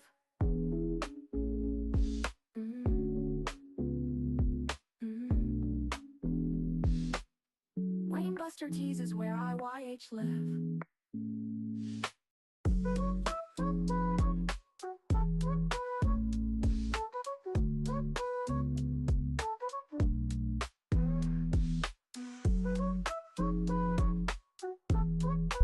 In your house with O'Con. Hey, O'Con, in your house. Hollywood. Emerge faithful, we're coming out to Emerge 91 Blood and Bone. Yeah! Since 2019, I have been the executive producer of the In Your House podcast. Since 2021, I've had the opportunity and the privilege to be a part of Emerge Wrestling in Columbus, Indiana. The honor and the privilege to tell all of you, right here in the middle of this ring, that Emerge Wrestling, in collaboration with the In Your House Network, will be at the Squared Circle Expo this March in Indianapolis. Indianapolis, Emerge Wrestling in your house. We'll see you in March. Hey, O'Con, in your house. Hollywood, in your house. Hey guys, welcome back to In Your House. It is the Sunday house party with myself and the voice, Josh Joseph. We had a great Smackdown discussion with our friend Hypocrisy Jones. He came on and we were able to get him on, and it was most definitely great and awesome. But listen, we got to keep this thing going because we got to talk some AEW. But I'll say this before I do that, I had a busy weekend. A lot of moving around, a lot of running around. I had my job Saturday morning. I had to be in Terre Haute on Saturday afternoon and Saturday evening to call a live show and induct my friend Sam Knight into the New Wave Pro Hall of Fame. It was a great ceremony and I was happy to be a part of it. Then this morning, got up, rubbed the sleep out of my eyes, and I got to the gym, and I'm really trying to hit the gym a lot harder now in 2026. And a lot of that is because of Goalie Nutrition. That's Goalie gummies. And guys, I took a couple of apple cider vinegar gummies. I took some probiotics, and man, it really helped my workout and helped push me through. And if you want to get pushed through your workouts, you need to go to goalie.com. You need to get all their products, all the great things that they have there, like the Matcha Mind gummies to keep you focused. So check those out. Get some of those, and make sure that you go to checkout, and we can help you out with that. All you got to do is enter promo code IYH to check out, get a 10% discount, and check out everything that we're doing on Apple Podcasts, on Spotify, on Facebook Live, on YouTube, on Twitch, and on X. So guys, check it out.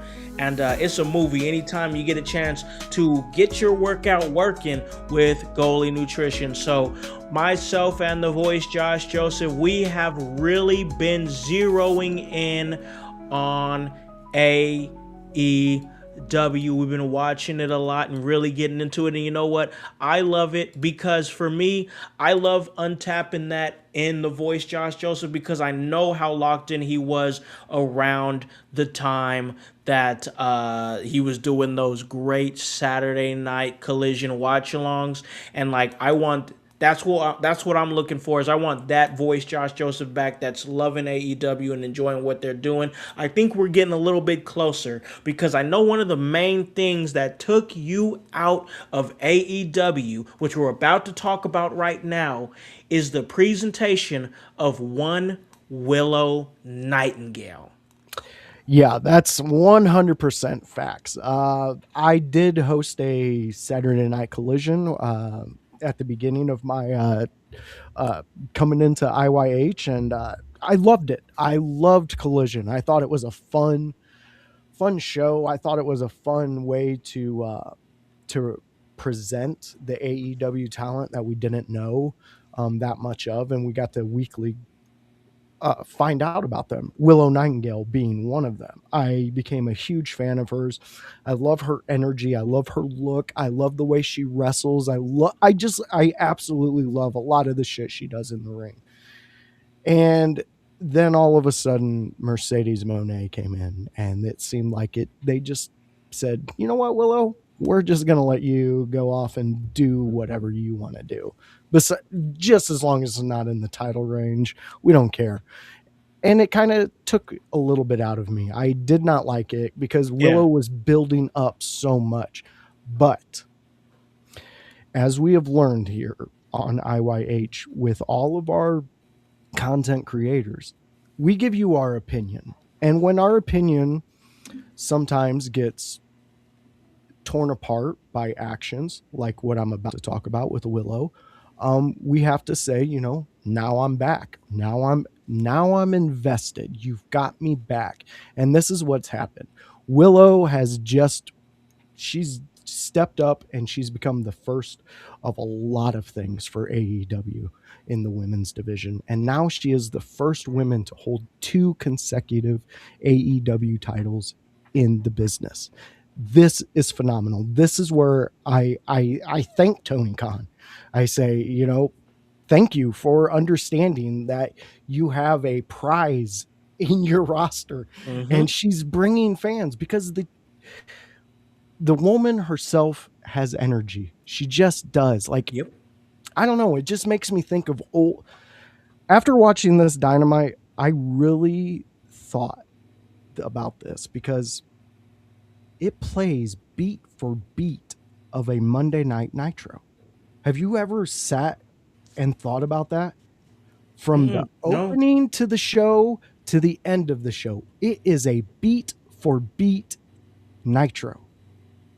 And I love that, because Nitro to me was fun. Nitro to me was wrestling, but there was a lot of fun that happened. I don't mean to interrupt you. I want you to get your point across. I know I've said it on the show before, but my first exposure to wrestling was WCW Nitro. Yeah. That was I'm a WCW kid. Like, that was in the mid-90s. That was the first wrestling show I watched. I just wanted to put that up. But go ahead. But Okay, so you have a love for Nitro. You know I how do. it started. I do. You've seen the guys. You've seen the talent coming into the arena. They would flash up and then show who's coming in, much like WWE does. Yeah. But there's a difference. Like, go back to the MJF coming out. There was a difference in that feel of a champion walking to the ring, coming to the arena. It was just different. Yeah. And it reminded me a lot of WCW. And I love that. I absolutely love that. And where they're at with Willow is exactly where you could have assumed that they were doing with Medusa over there in WCW when she was over there. They were making her a big feature.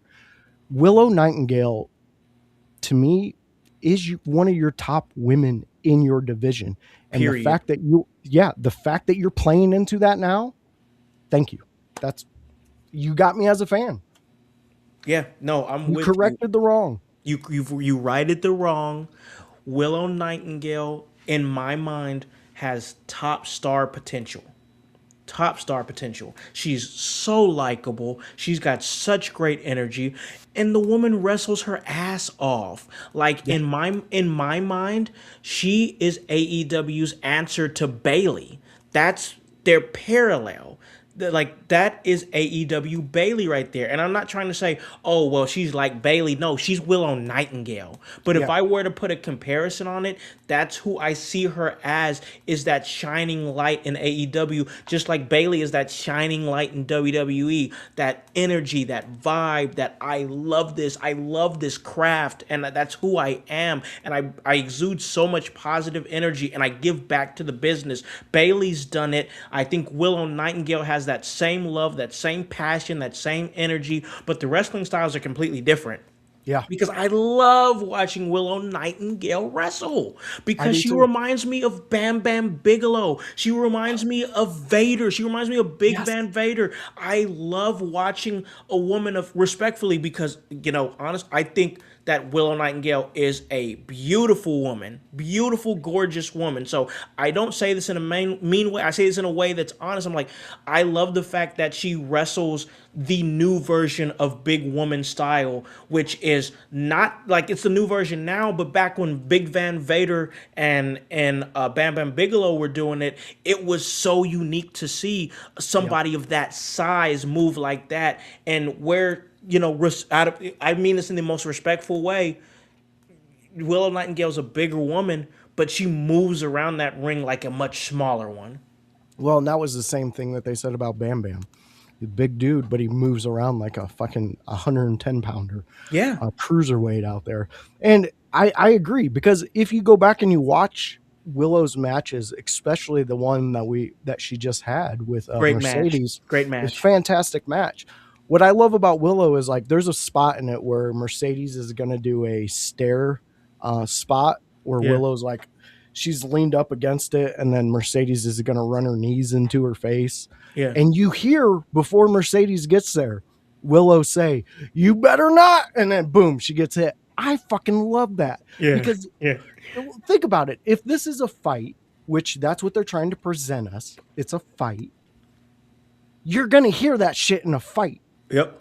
And Willow plays to it. It's those little fucking things that make her stitching, her everything so perfect. I fucking love this chick in a ring.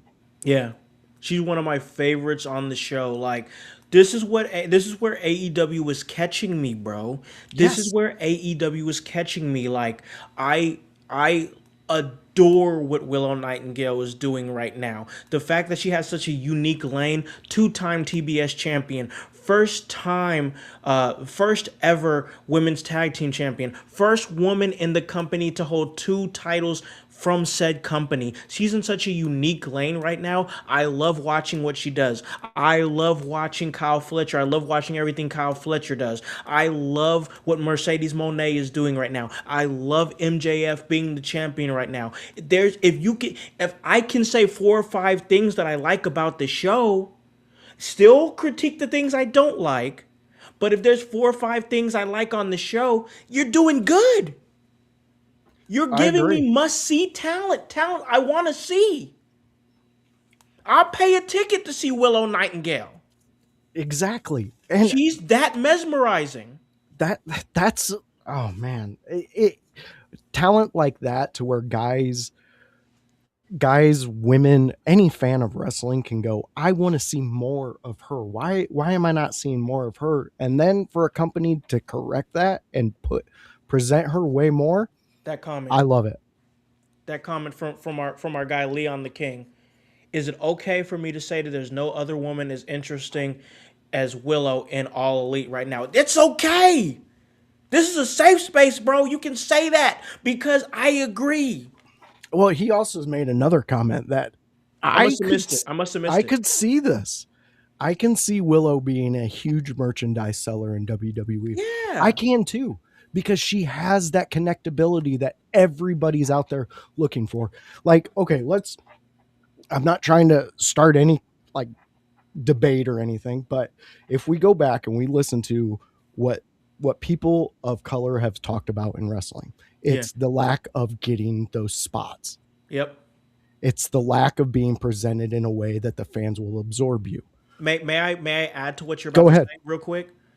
Also, seeing black people, I can say it, seeing African American people in wrestling spaces that are not presented as a stereotype, like a thug or a gangster or somebody that's trying to swindle you, or we're being presented in different ways, and I think that's important, and I feel like that's the point that you're trying to make. Go ahead. That's exactly what I'm trying to make. Now you have somebody that young girls of all races, of all creeds, of all ages can look and be like, oh, okay, there's a pathway.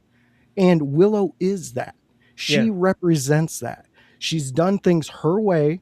She doesn't really change too much, no matter what they do with her storyline. She doesn't really change too much. She's Willow. She's Willow. And that's what you want in a wrestler. It's for fans to get behind. Somebody who can, simplest thing. Somebody who can be themselves, but be themselves in every scenario. Exactly. Something that LA Knight has no concept of right now. Just like Tony said, it'll keep you coming back. And you're right, Tony, because it got me to come back, because that's why I left. The way they were presenting her, that was my final straw. I know you guys have heard me say it, but I'm telling you, that was my fucking final straw. That's what I told Howse when he asked me, why are you quitting Collision? People are enjoying it. I was like, I'm not enjoying it. So if they're fucking with the product that I'm supposed to give to you guys and I'm not enjoying it, that's me being fake. And we understood that. So we went past it. And now we're back at it, and we're doing a weekly show with Tony. Tony's going to be on there, and we're talking AEW. I'm fucking ecstatic for Willow right now. I wish I had her phone number. I would be like, you're amazing. It's so awesome. I'll stop texting you, but I just wanted you to know you're awesome. For sure. Like, for me, it's like when I saw that they were having Mercedes Moné versus Willow Nightingale in their main event. I'm going to say Leon's comment real quick, then I'm going to say what I was going to say. I agree. I like seeing African-American talent presented in different ways because it relates to all fans of different ethnicities. Yes. Pin that, please. Can I get that pin? Because that's a really important comment, I believe. That's our new comment right now that's going to get pinned. I was able to see the graphic of Mercedes Moné and Willow Nightingale, and me and you have had conversations about my youngest daughter, Olivia, and how she's highly influenced by wrestling and understands it at a real young age or whatever. And I was like, hey, look, these are two women that are fighting in the main event of Dynamite for a championship that look like you. And she's like, oh, they're so pretty. I look just like them. And I'm like, yeah. So we watched the match, and she liked the match. She liked Mercedes Moné a little bit better. She's 8, and Mercedes Moné was a lot more flashier. Like, I love like her gear or whatever. But like, she likes Willow too. Like, she likes them both. And like, I just think it's cool to be able to have that moment. Like, I'm not so big on like one race is better than the other or anything like that. I'm not with that at all. But I do think representation is important. Yes. And the fact that my daughter saw two women that have the same skin color as her, and they're main eventing Dynamite for their mid-card championship, I think that's kind of important. And I think Willow Nightingale is important for wrestling as a whole. Yeah, I agree. And the fact that it was a mid-card title that made the main event. Their answer to the television championship. Again, though, it's not the title that made that the main event. It's the women that were in that. Yeah. I'm sorry. Without a title, I would have still watched that match because I know what those two women can do, and I know what they're trying to do. So I'm excited that the fact that Willow and even Mercedes' names sparks interest in a match. Sure. And the fact that Willow is just collecting number ones that no one else can take away from her. Nobody will ever be able to take those accolades away. That's an instant. That's yours. Your name's synonymous with AEW until eternity.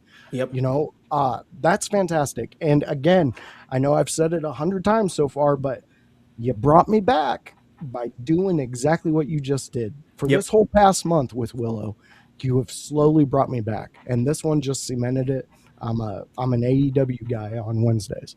Yeah, same here, dude. I'm 100% on board with you there, and I don't want to underplay like the importance of what Mercedes Moné is doing as well. No, I think that, and we've talked about her a lot on the show. You can pull up the archives. We've had not so nice things to say about her in the past. I'll own it. Oh, yeah. I'll 100% own it.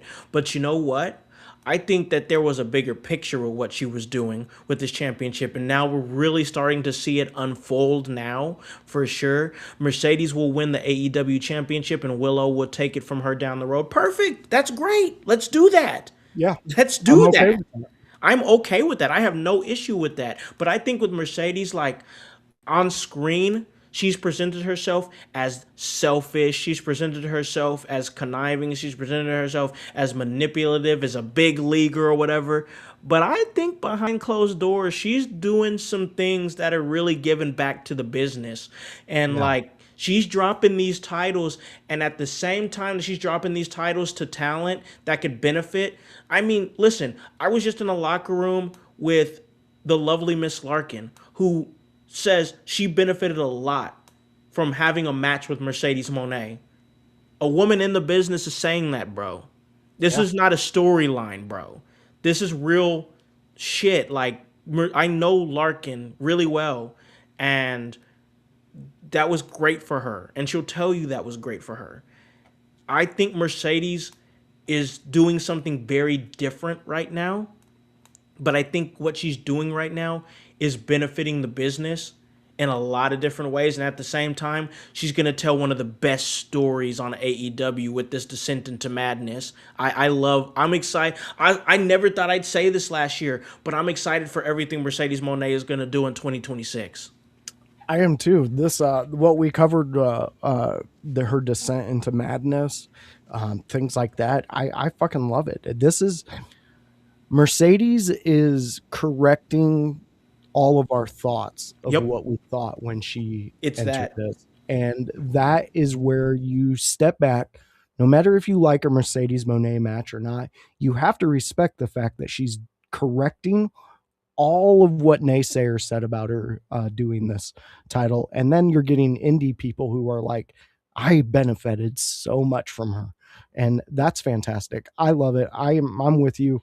I can't wait to see what she does this year and how psychotic maybe we get to see Mercedes Moné this upcoming year, because what she's got going on now is kind of epic and kind of fantastic, and I want more of it.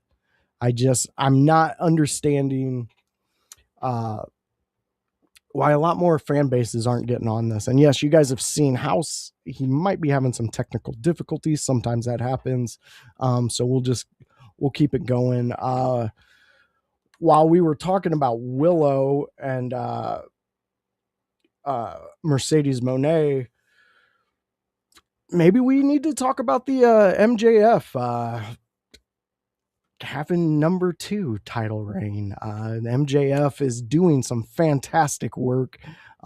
If you're not a fan of MJF, I'm sorry that you don't like wrestling and you hate your eyeballs and things like that. But MJF is doing some great work. Again, I'll allude back to that. Hey, Leon, I do like that comment.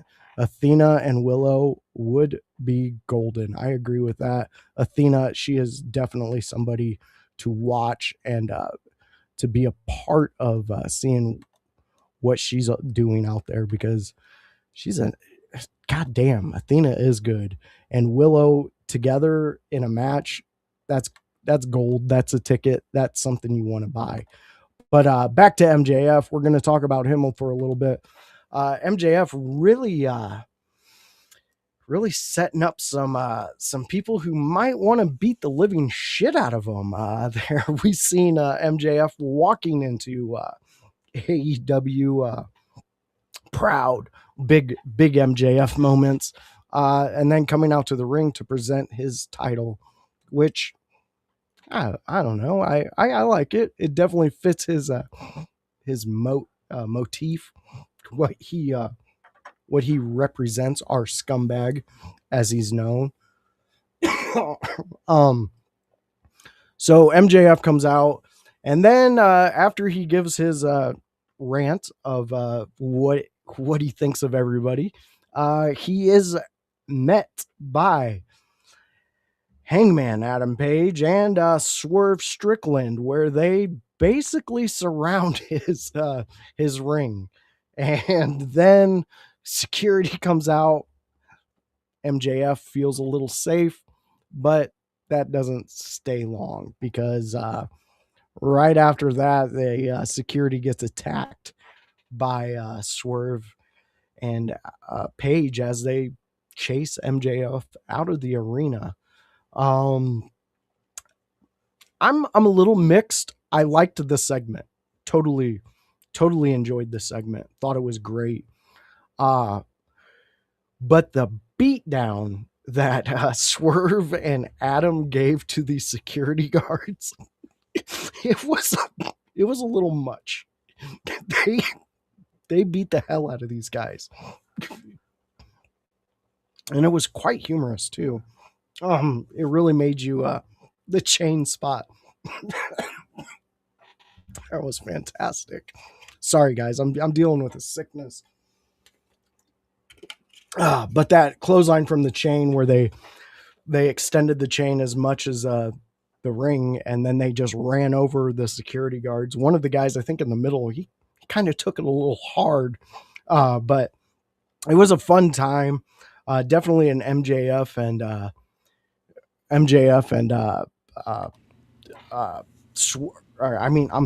Adam and Swerve moment in that. House, we lost you, so I started talking about MJF. Yes. So that's where I was at. I just explained MJF from when he got to the arena, walking down to presenting his new title, and then Swerve and Adam surrounding him. Yeah, I'm glad we talked. I was gonna get to that segment, and I'm glad we're here, because I really like that segment a whole lot. Like, I really truly did.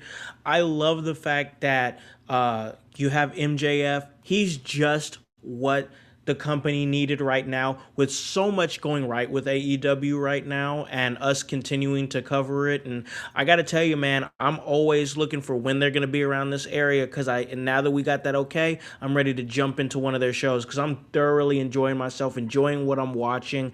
And that continued with MJF, who's going to shed light onto what is going right with the company right now. Kenny Omega coming to stake claim to that AEW championship. You still got Swerve Strickland and Hangman Page hanging around. You still got Samoa Joe and the Ops hanging around. This is what I love. MJF with the immediate target on his back. He's got to defend the championship in a couple of weeks against the Dynamite Diamond Ring winner, Bandito. I love it. This is what I like, a stacked main event scene. Honestly, I'm not going to lie to you, bro. I kind of like AEW's main championship scene better than WWE's, because there's so many people gunning for the champ. No, I can see where you're coming from with that, because it does make it more exciting. I was going to say to you, this week of Dynamite, to me, topped both Raw and SmackDown. Really? Okay. Yeah, okay. even with all these new people coming in, and, this AEW Dynamite was spectacular. Loved it. Yeah. It really, and again, I'm going to say it. This was the one that, to me, followed beat for beat of a Nitro. And if you can do that, now you could say what you want about Nitro and WCW, but they were still huge back in the day. They were huge. It was a great alternative. It was. And I'm even a Thunder kid. I loved Thunder. Yeah, so, I watched Thunder too. I used to go to Thunder Live, so I enjoyed them. But I enjoyed the main event scene here because it is, like you said, there are more people. There are more guys looking to see if there's a spot or a chance for them to take that top spot. Like I said, you know, Adam and Swerve surrounded MJF, but didn't get to lay a hand on him. Instead, took out all their aggression out on the security. Which to add to that, I loved that sequence. That was so good where the dude comes in the ring, because I brought it back and I let Zay see it, and he was like, oh, that was good. It was when the security guard comes in the ring, and then you have Swerve, who gets down, like bends over or whatever, and then Hangman does the flip on his back into the clothesline. Yeah. And then as soon as the security guard picks his head up, immediately house call right to the back of his head. I was like, that was a cold ass sequence. Yeah, it was. And this is what troubles me though with when them doing that, is you're just making a huge case why these two should be a tag team. Yep. And that's deadly because you want them separate. You want them separate. You've grown these two in your organization to be the phenoms they are right now. And I'm no Adam Page fan at all, but I do see the brilliance with putting them together. Yeah. To where they are destroying motherfuckers. Yeah. I know we've seen this in the past couple months with them.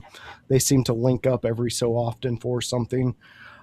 But you're playing a dangerous game when you have that. And the fact that they're sending Hook and Hobbs to take on these two in I don't even know what the match, like, what's he mean about lights out? I think it's like no DQ, you know, no holds barred, street fight. It's just another roundabout name for no disqualification. I was hoping it wasn't like a Lion's Den match or something like that. Yeah.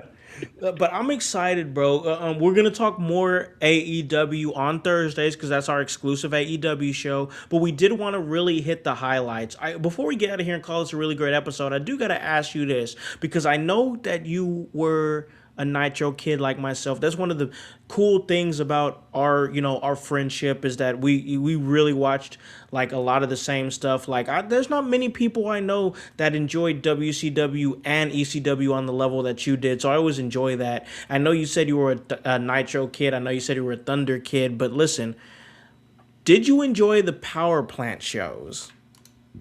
WCW Power Plant on Saturdays. I did, because so when I was a kid, obviously it was WWF, and then I ended up living with my dad. Okay. Yeah. So my dad and his side of the family, they could give two fucks about wrestling. Yeah. They don't. But we did have the ability to watch Saturday night WCW. Okay. And that was kind of my first coming back into it after being a child. Like a real small child. Yeah. And around 8, I got back into it. So yeah, around that time, yeah, I did watch the Saturday night shows. I loved them. Because it was wrestling. I didn't know anything, you know. I was still a kid. Yep. But I got to see some people, like I remember seeing Diamond Dallas Page when he was a manager. Yeah. Yeah, that's cool. Like I remember seeing that was my first introduction to Ming and those guys, you know, and I just, to me, those shows were presented in a unique way that was like extremely generic, but you wanted to watch it because it was, what the hell's going to happen? What do you Yep. got to know?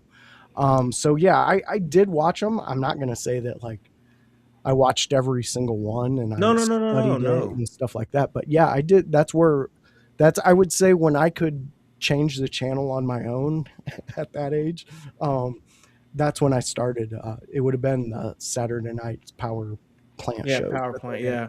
See, I watched Power Plant, but if you remember back in the day, like I remember I lived with my dad and we lived on a compound in Paris, California. So at that point I couldn't just walk to my neighbor's house and go hang out with the neighbor kid.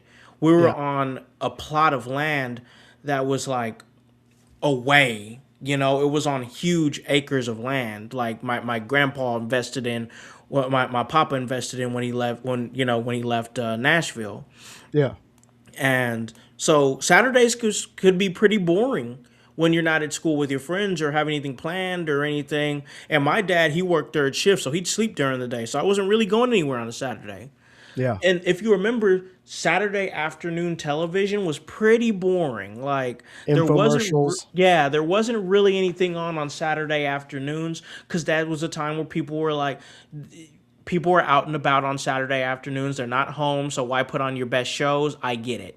But I do remember like watching those Power Plant shows and like, hey, it's some wrestling. Like I know it's not like they're not telling the stories over on Nitro or anything like that, but it was a good chance to see, like the Flocks, Perry Saturn, and Yeah. Billy Kidman being a tag team match against some enhancement talent, or you get a chance to do stuff like you said, see Diamond Dallas Page as a manager and see the rise of Ming through what was essentially like their NXT kind of with the Power Plant. So like, no, it wasn't the best wrestling on that week, but it was better than everything else that was on at that time. Yeah. And if you recall, you could also watch the Saturday night in the morning. You could watch Saturday night, the recap. Of, WWF. Yep. So you could watch it in the morning and then wait until I think it was usually around 6-7 o'clock at night. And then Power Plant would come on. Yeah. I mean, it's a really cool journey that we've been on with it coming to wrestling's being televised differently and to what we are now. I mean, I've been saying it this whole episode that AEW reminds me of a Nitro beat for beat. Yeah. And when you can hit on nostalgia like that for a wrestling fan, you're gonna get them watching weekly, and that's your point. That's what you want. Yep, for sure. No doubt about it. So I like this idea from Tony here. I like the idea of Collision being its own show on Saturdays, but I do think that if you're going to have Saturday pay-per-views, what do you think about this? And Tony, you can give your thoughts in the comments here. Have Collision on any other Saturday be like your Smackdown, be like your Thunder, but then on pay-per-view nights, on Saturday pay-per-view nights, you kind of got to move Collision and kind of make it more like your Sunday Night Heat. What are your thoughts on that? I could see where you're coming from on that. Mm-hmm. My only pullback from that, and I think you guys will understand what I'm saying, is AEW, with all the greatness that they're doing right now, they still have a issue of stacking the card. Yeah, that's true. I see where you're going. Now, if you add an hour long Sunday Night Heat before, which would be your Collision, you're adding 2 to 3 more matches onto that.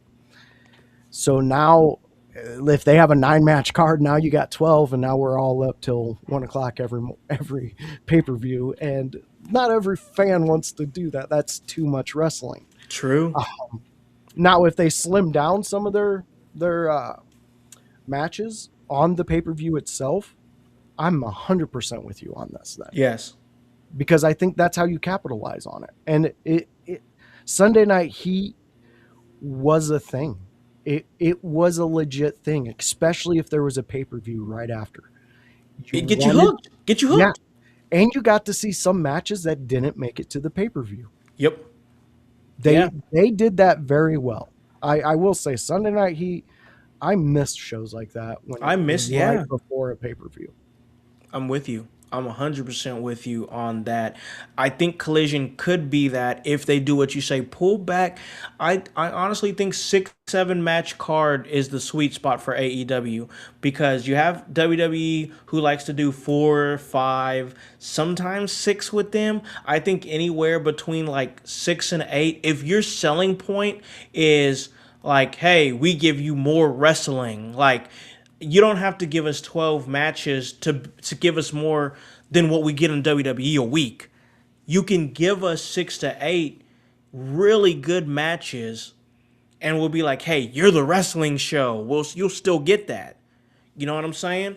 But I think that you need to end the show like I think at the latest a pay-per-view should end at 11. Yeah. 11 I can p.m. see that. Yeah. 11 You're- p.m. You're asking too much for midnight, I think. Yeah, I mean, and if you're staying up till midnight for that, it better be big. It's gotta be. You gotta be big because you gotta understand you're taking people's time, and that's something you can't get back. You can get $1 back, Yeah. but you can't get that time back. That motherfucker, time it wins. Yep. Absolutely. That's the truth. That is the truth. And that's just a great transition into the final thing I wanted to talk about. Like, we got to slide out of here and call it a great episode. We've gone over time. But, you know, we talk about time wins, and we're seeing time win against a lot of these legends in this day and age, as we just had Hiroshi Tanahashi have his final match at Wrestle Kingdom against Kazuchika Okada. Okada dropped the asshole Don Callis family gimmick for one night to go back to the Rainmaker. I think that was the right thing to do. I didn't get a chance to watch the match, ladies and gentlemen. I'll probably watch it later. I'm sorry, but 1:30 in the morning. Listen, bro, I'm almost 40 years old. That's not happening. I can't stay up at 1:30 in the morning to watch wrestling anymore. It's just not. I've watched Wrestle Kingdoms before. I've watched Wrestle Kingdoms before, but that was 10 years ago. Yeah. So you know, I it's not to say that I'm not vetted in the New Japan game. I'm aware of Hiroshi Tanahashi's game, and much respect for him for going out on his own, which seems to be the theme with a lot of these wrestlers right now. It's a respect-worthy way to go out. I just wanted to give him his respect because he is a pioneer of Japanese professional wrestling and also acknowledged by many fans and many promotions here in the States. I would be remiss if I didn't show love and appreciation and give congratulations to Hiroshi Tanahashi on his retirement. Yeah, I mean, a career that was so impactful that Okada himself, who is running with this Don Callis family, dropped the persona to go back to a persona that he knew the fans would love to watch in this match. And what makes me a little sad right now is that you get all these great matches, and then there's a point in their career that they have to say that, you know, I can't do it anymore. Yeah. And we're getting up there. And there's things in my life, I know I'm like, if one of my friends or nieces or nephews ask me to go out there and do a kickflip, I'm gonna have to break it to them. I can't fucking do that shit anymore. Yeah. And if I could, I'd probably break something. So it is sad to see some of these masters of wrestling have to walk away, but that's the evolution of wrestling. But I can't wait to watch the match. Yeah. I have it pulled up, so after I'm off here, I'm going to be watching it. That's awesome, man. I'm looking forward to it. You have to shoot me that link. Yeah, I will definitely. Thank but you. The fact what really not baffles, but really like makes me proud to be a wrestling fan is the fact that Okada dropped this Callis thing for this one match. Yeah. That's respect, dude. Because the dude is a wrestler. He doesn't do all these he kayfabes, and the fact that he went back to that, I love it. Me too, dude. I watched a lot of Hiroshi Tanahashi. But like I said, probably about 10 years ago when I was on a big New Japan binge, like huge. Like I went to a show that he wrestled in back in 2017. The Columbus, Ohio show I went to. That was War of Worlds between Ring of Honor and New Japan, and he was there for that. Tanahashi has helped elevate and legitimize stars like Kazuchika Okada, Tetsuya Naito, Kenny Omega, AJ Styles during his New Japan Pro Wrestling run. He's the appointed president of New Japan Pro Wrestling. He's a company-defining figure. Without Tanahashi, modern New Japan Pro Wrestling isn't how we see it. Also, just to give off some of his accolades before we get out of here, 8-time IWGP Heavyweight Champion, 2-time IWGP Intercontinental Champion, 3-time IWGP Tag Team Champion, G1 Climax winner 2007 and 2015, 2-time G1 Climax winner, and I just think that is really cool, and just congratulations to everything that he's done. Great storyteller, psychologist, and selling in the ring. Much respect. Congratulations to Hiroshi Tanahashi on an amazing career. Yeah, great career, and great names you helped build. Great names. Legends, bro. Yeah. That when you can do that, when you can contribute to legends, OG Tony, I heard about that. I want to have a talk. We will talk off air. Yeah, we're gonna talk off air. Voice, we're gonna slide out of here. Call this a really great episode, brother. Let them know where they can catch you and everything that you're doing. All right, fans. So if you've enjoyed this and you enjoyed our new little ticker down here so you can keep up on all your sporting events, why don't you come and join us on a Tuesday night where me and Kevin Calloway, we talk Monday Night Raw. We recap what you just seen on that Monday on a Tuesday. It's the Monday Night Raw recap on a Tuesday with me and Kevin Calloway. We have a lot of fun there.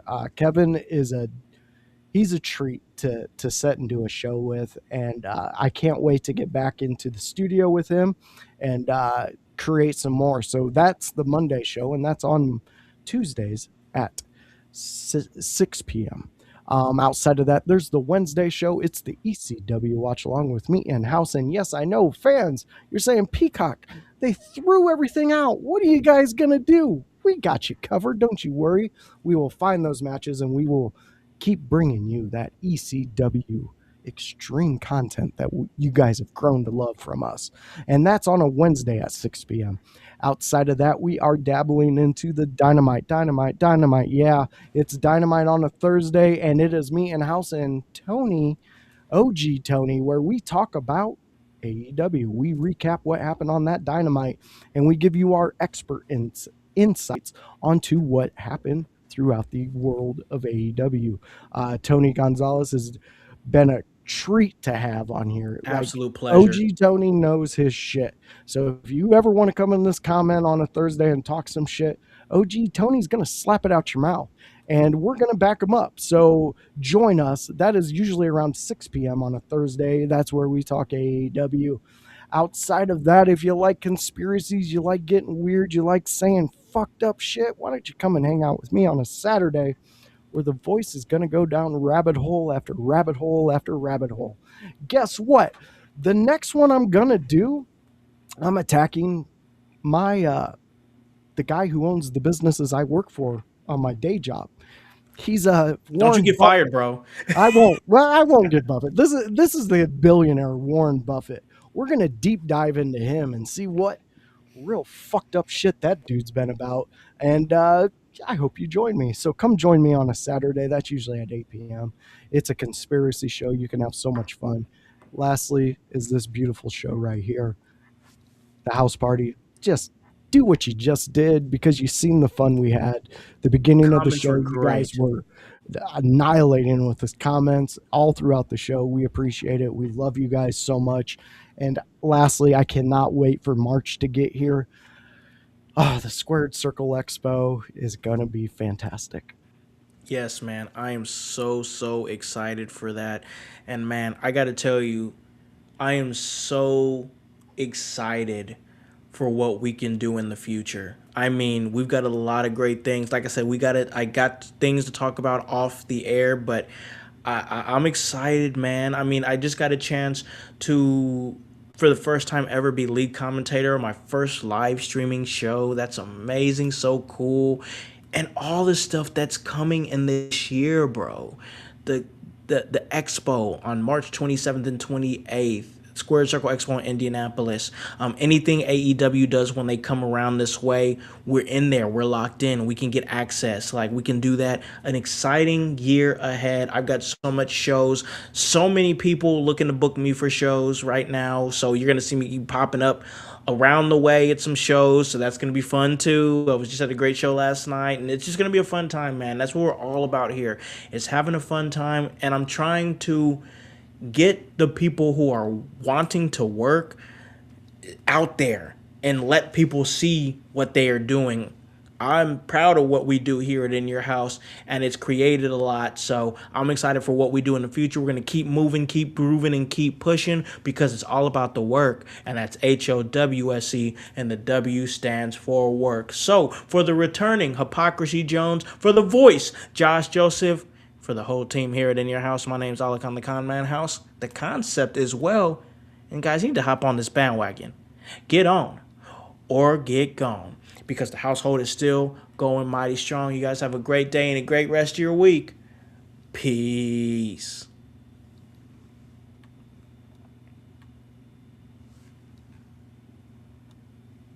Yeah. In your house with O'Con. Hey, O'Con in your house. Hollywood in your house. Hypocrisy's head in the clouds. Curating all kind of loud. Wrestling in front of the crowds. Paragon's holding it down. Anybody can get it. Josh Joseph standing on his decisions. He is the voice. There is no choice. We is them boys in your house making wrestling noise. Moving fast just like cruiserweight action. In your house is the perfect distraction. Pumpers in your ears when you in traction. Get this work with some wrestling action. Whoa.